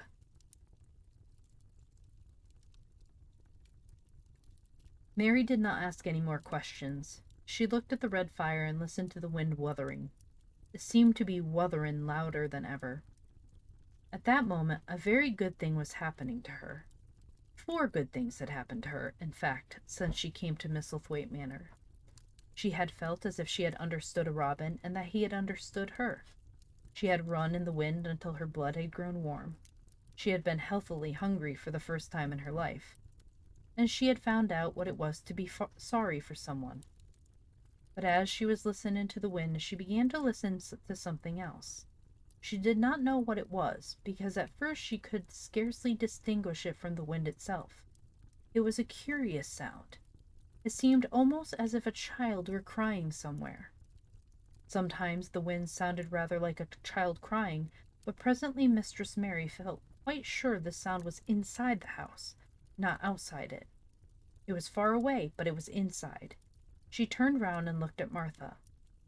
"Do you hear anyone crying?" she said. Martha suddenly looked confused. "No," she answered. "It's the wind. Sometimes it sounds like as if someone was lost to the moors and wailing. It's got all sorts of sounds." "But listen," said Mary. "It's in the house, down one of those long corridors." At that very moment, a door must have been opened somewhere downstairs, for a great rushing draught blew along the passage, and the door of the room they sat in was blown open with a crash. And as they both jumped to their feet, the light was blown out, and the crying sound was swept down the far corridor so that it was to be heard more plainly than ever. "There," said Mary. "I told you so. It is someone crying, and it isn't a grown-up person." Martha ran and shut the door and turned the key. But before she did, they both heard the sound of a door in some far passage shutting with a bang, and then everything was quiet, for even the wind ceased wuthering for a few moments. "It was the wind," said Martha stubbornly, "and if it wasn't, it was little Betty Butterworth, the scullery maid. She's had the toothache all day." But something troubled and awkward in her manner made Mistress Mary stare very hard at her. She did not believe she was speaking the truth.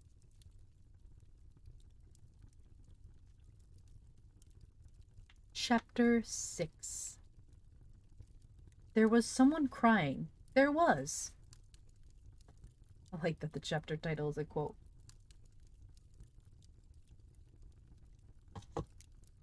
The next day the rain poured down in torrents again, and when Mary looked out of her window the moor was almost hidden by gray mist and cloud. There could be no going out today. "What do you do in your cottage when it rains like this?" she asked Martha. "Try to keep from under each other's feet, mostly," Martha answered. "There does seem to be a lot of us then. Mother's a good-tempered woman, but she gets fair moithered." Confused, dressed. "The biggest ones go out in the cowshed and plays there. Dickon, he doesn't mind the wet. He goes out just the same as if the sun was shining. He says he sees things on rainy days he doesn't show when it's fair weather. He once found a little fox cub half drowned in its hole, and he brought it home in the bosom of his shirt to keep it warm. Its mother had been killed nearby, and the hole was swum out, and the rest of the litter was dead. He's got it at home now. He found a half-drowned young crow another time and brought it at home too, and tamed it. It's named Soot because it's so black, and it hops and flies about with him everywhere." I would love to meet Dickon. The time had come when Mary had forgotten to resent Martha's familiar talk. She had even begun to find it interesting, and to be sorry when she stopped or went away. Stories she had been told by her ayah when she lived in India had been quite unlike those Martha had to tell about the moorland cottage, which held 14 people who lived in 4 little rooms and never quite enough to eat. The children seemed to tumble about and amuse themselves like a litter of rough, good-natured collie puppies. Mary was most attracted by the mother and Dickon. When Martha told stories of what mother said or did, they always sounded comfortable. "If I had a raven or a fox cub, I could play with it," said Mary, "but I have nothing." Martha looked perplexed. "Can the knit?" she asked. "No," answered Mary. "Can the sew?" "No." "Can the read?" "Yes." "Then why doesn't the read something, or learn a bit of spellin'? Thou'st old enough to be learning thy book a good bit now." "I haven't any books," said Mary. "Those I had were left in India." "That's a pity," said Martha. "If Miss Medlock let thee go into the library, there's thousands of books there." Mary did not ask where the library was, because she was suddenly inspired by a new idea. She made up her mind to go and find it herself. She was not troubled about Mrs. Medlock. Mrs. Medlock seemed always to be in her comfortable housekeeper's sitting room downstairs. In this queer place one scarcely ever saw anyone at all. In fact, there was no one to see but the servants, and when their master was away they lived a luxurious life below stairs, where there was a huge kitchen hung about with shining brass and pewter, and a large servants' hall where there were 4 or 5 abundant meals eaten every day, and where a great deal of lively romping went on when Mrs. Medlock was out of the way. "Hey, Annie-Bat, welcome in!" Interesting form of speaking. I'm attempting to speak it, but I cannot speak with an English, British, Yorkshire accent, Irish, none of that. For anyone else who is just coming in, who is lurking along, you can find that we are reading The Secret Garden by Frances Hodgson Burnett, and you can follow along in the book if you feel like reading at Project Gutenberg. You can find the book for free. Can the read? Oh yeah. Can like can thou read something? Yeah, it's PHA apostrophe.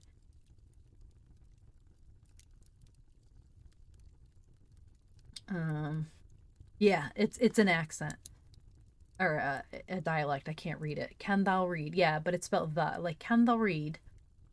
It's Yorkshire. I can't pronounce it at all. Mary's meals were served regularly, and Martha waited on her, but no one troubled themselves about her in the least. Mrs. Medlock came and looked at her every day or two, but no one inquired what she did or told her what to do. He supposed that perhaps this was the English way of treating children. In India she had always been attended by her ayah, but followed her about and waited on her hand and foot.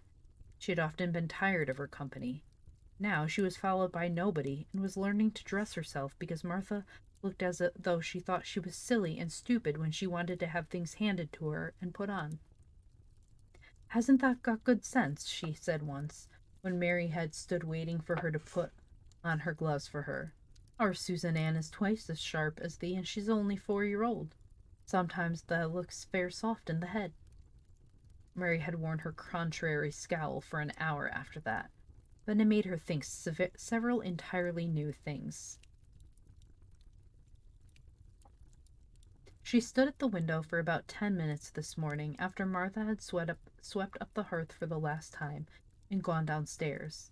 She was thinking over the new idea which had come to her when she heard of the library.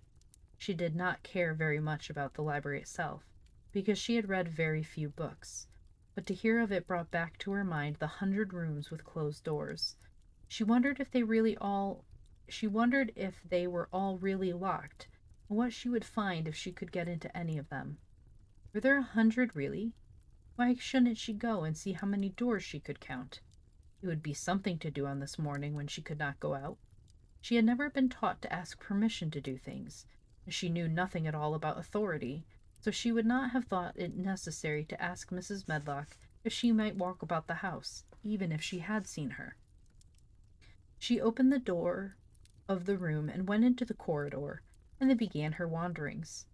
It was a long corridor, and it branched into other corridors, and it led her up short flights of steps which mounted to others again. There were doors, and there were pictures on the walls. Sometimes there were pictures of dark, curious landscapes, but oftenest there were portraits of men and women in queer, grand costumes made of satin and velvet. She found herself in one long gallery whose walls were covered with those portraits. She had never thought there could be so many in any house. She walked slowly down this place and stared at the faces which also seemed to stare at her. She felt as if they were wondering what a little girl from India was doing in the house. Some were pictures of children, little girls in thick satin frocks which reached to their feet and stood out about them, and boys with puffed sleeves and lace collars and long hair, with big ruffs around their necks. She always stopped to look at the children and wonder what their names were, where they had gone, and why they wore such odd clothes. There was a stiff, plain little girl rather like herself. She wore a green brocade dress and held a green parrot on her finger. Her eyes had a sharp, curious look. "Where do you live now?" said Mary aloud to her. "I wish you were here."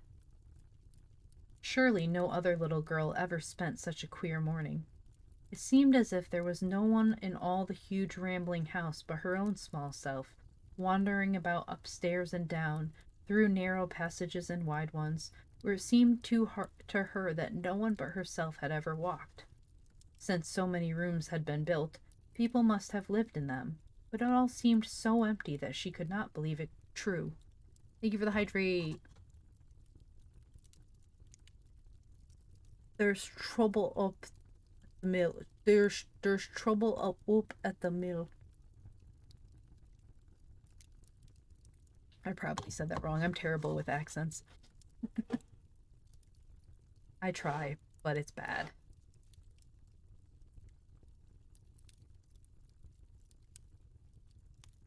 Purette. What was that word? Parrot. Parrot. She held a green parrot on her finger. Is that what you mean? Like the little bird. Tweet, tweet, tweet. Yeah, parrot. Did I say it weird? Probably did. Apparently I say some things weird sometimes.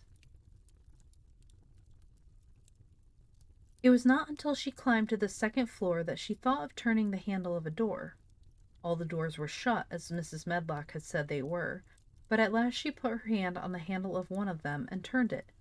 She was almost frightened for a moment when she felt that it turned without difficulty, and that when she pushed upon the door itself, it slowly and heavily opened. It was a massive door and opened into a big bedroom. There were embroidered hangings on the wall, and inlaid furniture such as she had seen in India stood about the room.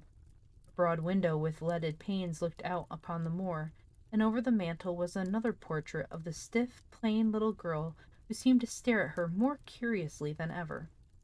"Perhaps she slept here once," said Mary. "She stares at me so that she makes me feel queer." After that she opened more doors and more. She saw so many rooms that she became quite tired and began to think there must be 100, though she had not counted them. In all of them were old pictures or old tapestries with strange scenes worked on them. There were curious pieces of furniture and curious ornaments in nearly all of them. In one room, which looked like a lady's sitting room, the hangings were all embroidered velvet, and in a cabinet there were about 100 little elephants made of ivory. They were of different sizes, and some had their mahouts or palanquins on their backs. Some were much larger than the others, and some were so tiny that they seemed only babies. Mary had seen carved ivory in India, and she knew all about elephants. She opened the door of the cabinet and stood on a footstool and played with these for quite a long time. When she got tired, she set the elephants in order and shut the door of the cabinet. In all her wanderings through the long corridors and the empty rooms, she had seen nothing alive. But in this room she saw something. Just after she had closed the cabinet door, she heard a tiny rustling sound. It made her jump and look around at the sofa by the fireplace, from which it seemed to come.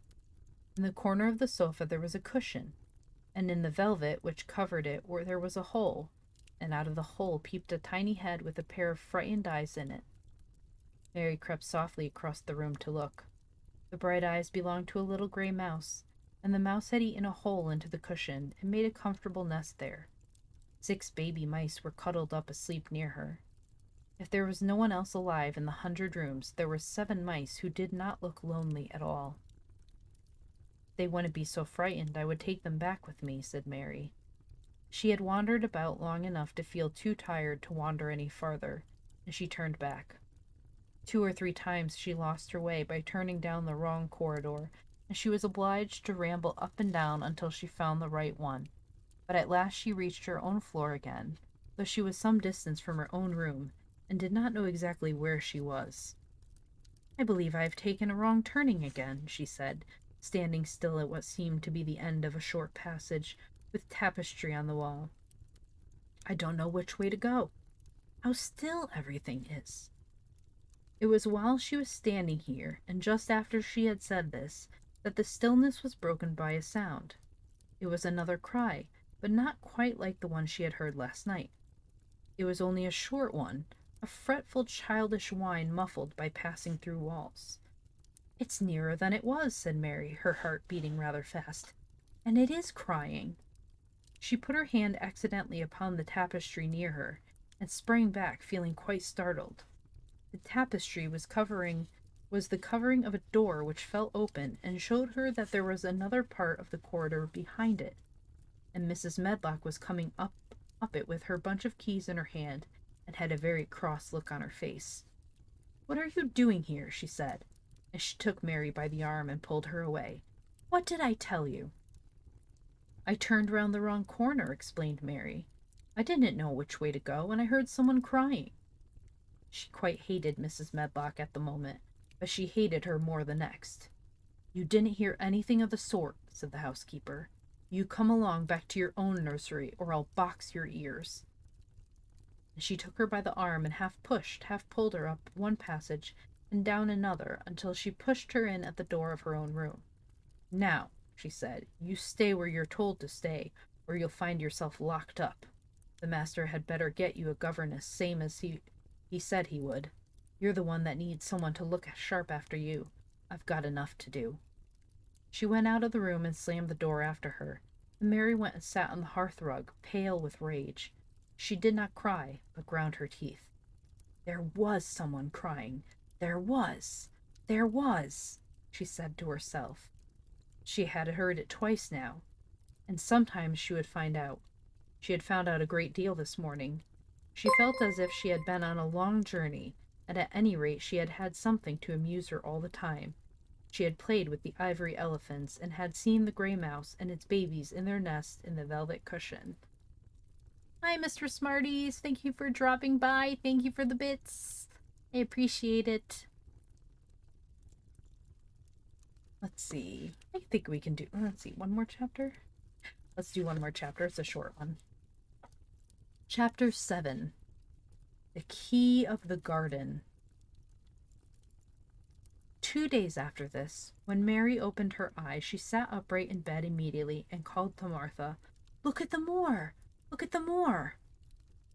The rainstorm had ended, and the gray mist and clouds had been swept away in the night by the wind. The wind itself had ceased, and a brilliant, deep blue sky arched high over the moorland. Never, never had Mary dreamed of a sky so blue. In India, skies were hot and blazing. This was this was of a deep, cool blue which almost seemed to sparkle like the waters of some lovely bottomless lake, and here and there, high, high in the arched blueness, floated small clouds of snow-white fleece. Far-reaching world of the moor itself looked softly blue instead of gloomy purple-black or awful dreary gray. What's wrong with purple? Aye, said Martha with a cheerful grin. Storm's over for a bit. It does like this at this time of the year. It goes off in a night like it was pretending it had never been here and never meant to come again. That's because the springtime's on the way. It's a long way off yet, but it's comin'. I thought perhaps it always rained or looked dark in England, Mary said. Oh, no, said Martha, sitting up on her heels among her black lead brushes. Not of the sort. What does that mean? Asked Mary seriously. In India, the natives spoke different dialects which only a few people understood, so she was not surprised when Martha used words she did not know. Martha laughed as she had done the first morning. There now, she said. I've talked broad Yorkshire again, like Mrs. Medlock said I mustn't. Not of the sort means nothing of the sort, slowly and carefully. But it takes so long to say it. Yorkshire's the sunniest place on earth when it is sunny. I told thee that like the moor after a bit.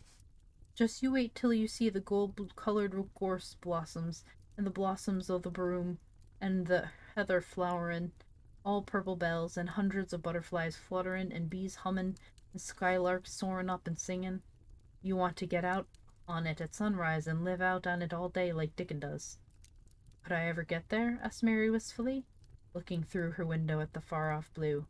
It was so new and big and wonderful, and such a heavenly color. I don't know, answered Martha. There's never used the legs since thou was born, it seems to me. I couldn't walk 5 miles. It's 5 mile to our cottage. Matsu. Oh, yes. Dialects I'm kind of making up my own as I go along. I should like to see your cottage. Martha stared at her for a moment curiously before she took up her polishing brush and began to rub the grate again. She was thinking that the small plain face did not look quite as sour at this moment as it had done the first morning she saw it. It looked just a trifle like little Susan Ann's when she wanted something very much. I'll ask my mother about it, she said. She's one of them that nearly always sees a way to do things. It's my day out today, and I'm going home. I'm glad. Mrs. Medlock thinks a lot of Mother. Perhaps she could talk to her. I like your mother, said Mary. I should think thou did, agreed Martha, polishing away. I've never seen her, said Mary. No, thou hasn't, replied Martha. She sat up on her heels again and rubbed the end of her nose, the back of her hand, as if puzzled for a moment, but she ended quite positively. Well, she's that sensible and hard-working and good-natured and clean that no one could help liking her whether they'd seen her or not. When I'm going home to her on my day out, I just jump for joy when I'm crossing the moor. I like Dickon, added Mary, and I've never seen him. Well, said Martha stoutly, I've told thee that the very birds like him, and the rabbits and wild sheep and ponies, and the foxes themselves. I wonder, staring at her reflectively, what Dickon would think of thee. He wouldn't like me, said Mary in her stiff, cold little way. No one does. Martha looked reflective again. How does thou like thyself? She inquired, really quite as if she were curious to know. Mary hesitated a moment, thought it over. Not at all, really, she answered. I never thought of that before. Martha grinned a little as if at some homely recollection. Mother said that to me once, she said. She was at her wash-tub, and I was in a bad temper, and talking ill of folk, and she turns round on me and says, "The young vixen, there thou stands saying thou doesn't like this one and thou doesn't like that one. How does thou like thyself?" It made me laugh, and it brought me to my senses in a minute. She went away in high spirits as soon as she had given Mary her breakfast. She was going to walk 5 miles across the moor to the cottage, and she was going to help her mother with the washing and the week's bacon and enjoy herself thoroughly. Mary felt lonelier than ever when she knew she was no longer in the house. She went out into the garden as quickly as possible, and the first thing she did was to run round and round the fountain flower garden 10 times. She counted the times carefully, and when she had finished she felt in better spirits. The sunshine made the whole place look different. The high, deep blue sky arched over Misselthwaite as well as over the moor, and she kept lifting her face and looking up into it, trying to imagine what it would be like to lie down on one of the little snow-white clouds and float about. She went into the first kitchen garden and found Ben Weatherstaff working there with 2 other gardeners. The change in the weather seemed to have done him good. He spoke to her of his own accord. "Springtime's comin'," he said.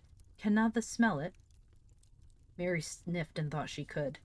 "I smell something nice and fresh and damp," she said. "That's the good rich earth," he answered, digging away. "It's in a good humor making ready to grow things. It's glad when plantin' time comes. It's dull in the winter when it's got naught to do. In the flower gardens out there things will be stirring down below in the dark. The sun's warmin' 'em. You'll see bits o' green spikes sticking out of the blacker earth after a bit."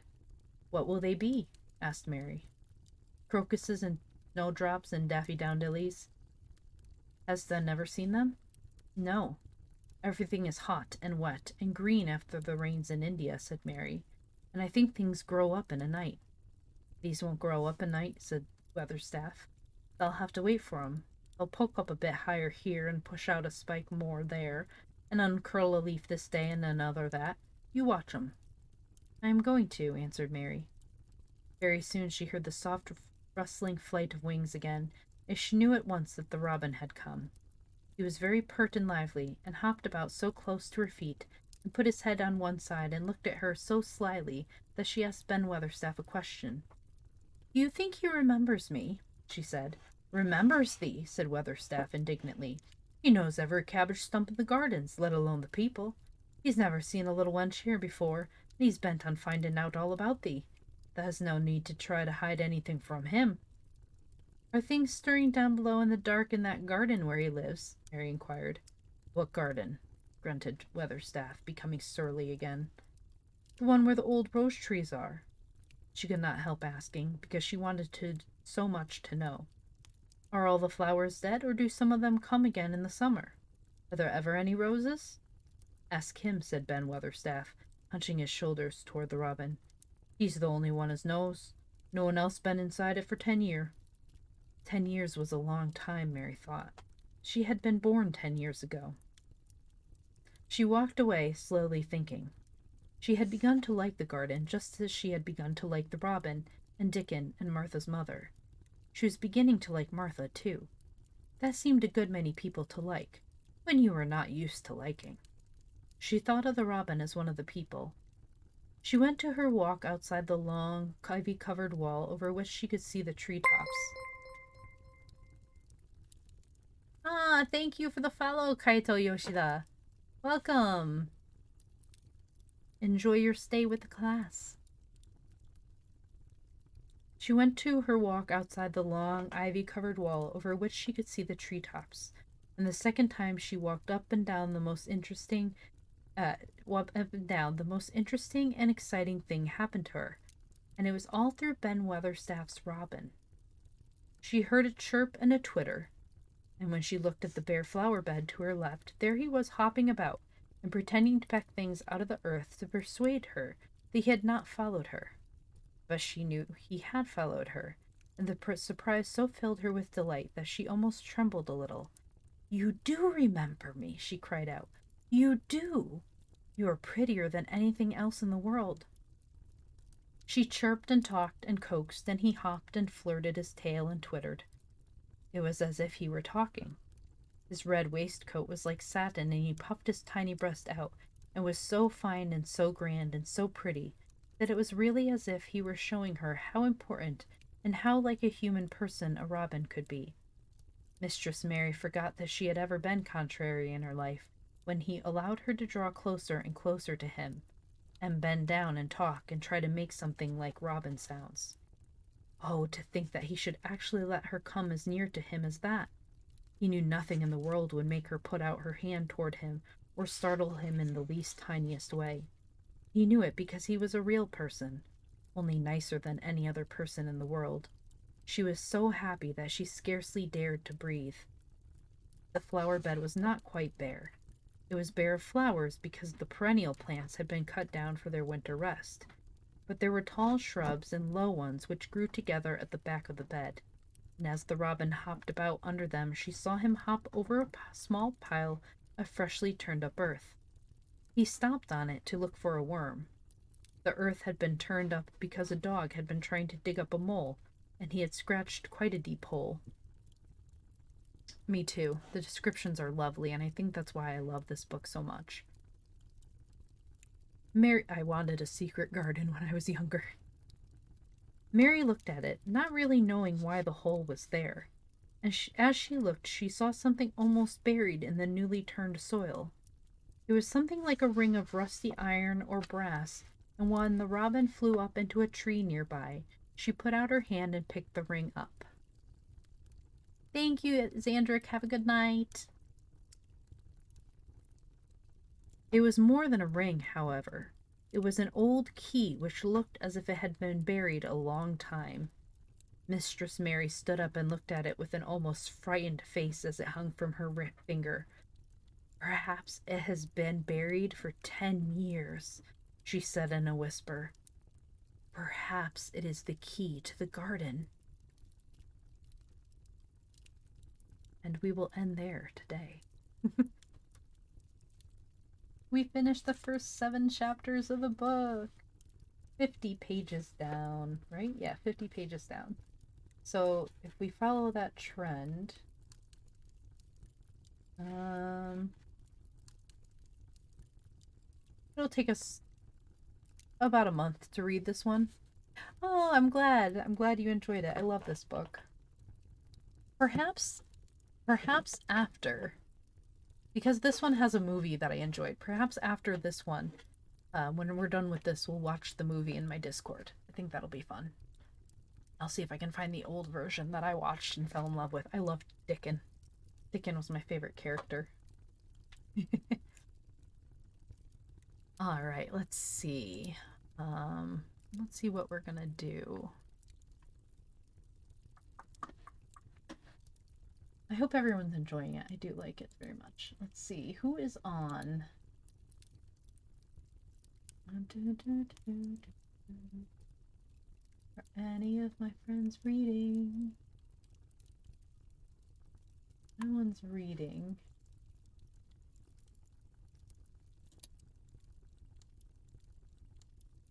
It is pretty short. It's not bad. It's 200. It's about 230 pages, but it's like a fairly quick read. It's a quicker read.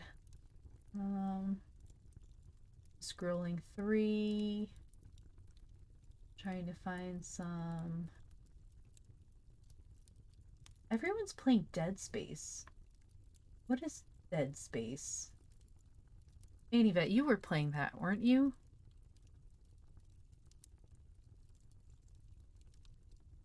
The other day?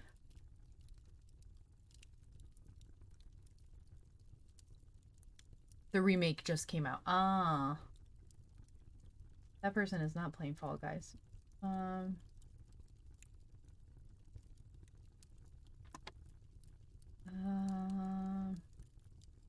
Spooky alien sci-fi game?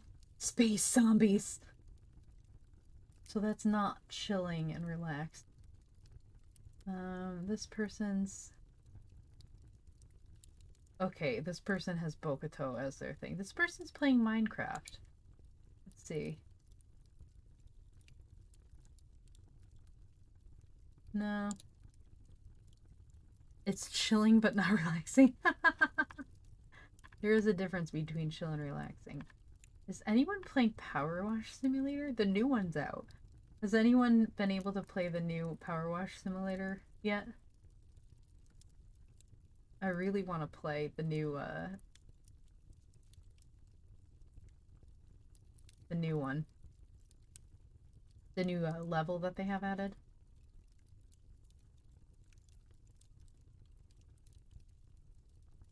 I offered to play it, but my scholars chose a different game.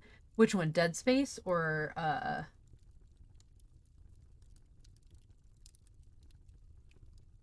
you offered to play Dead Space or Power Wash. Power Wash Simulator is such a good game. Oh my god, it's so wonderful.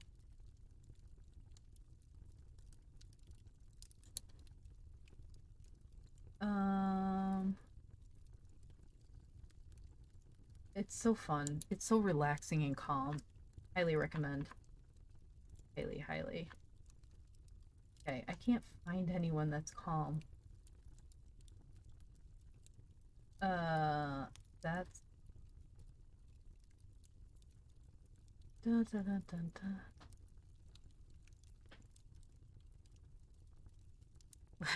It yeah helped you not explode in rage. When I was having a little bit of trouble like with some emotional stuff, I was playing it and it was really um relaxing to play, like just to hang out, I guess, really. There was nothing, yeah, there's nothing like chaotic about it. It was just nice. This person's doing this person's doing pixel art. Let's go visit this person. Galatita speaks English and Spanish. They sound pretty fun. Let's go visit them. Okay. So Galet. This is Galetita. Oh, it is Galet. You love her? Oh, good. I found her on my own. Yay! Is 25% art? Perfect.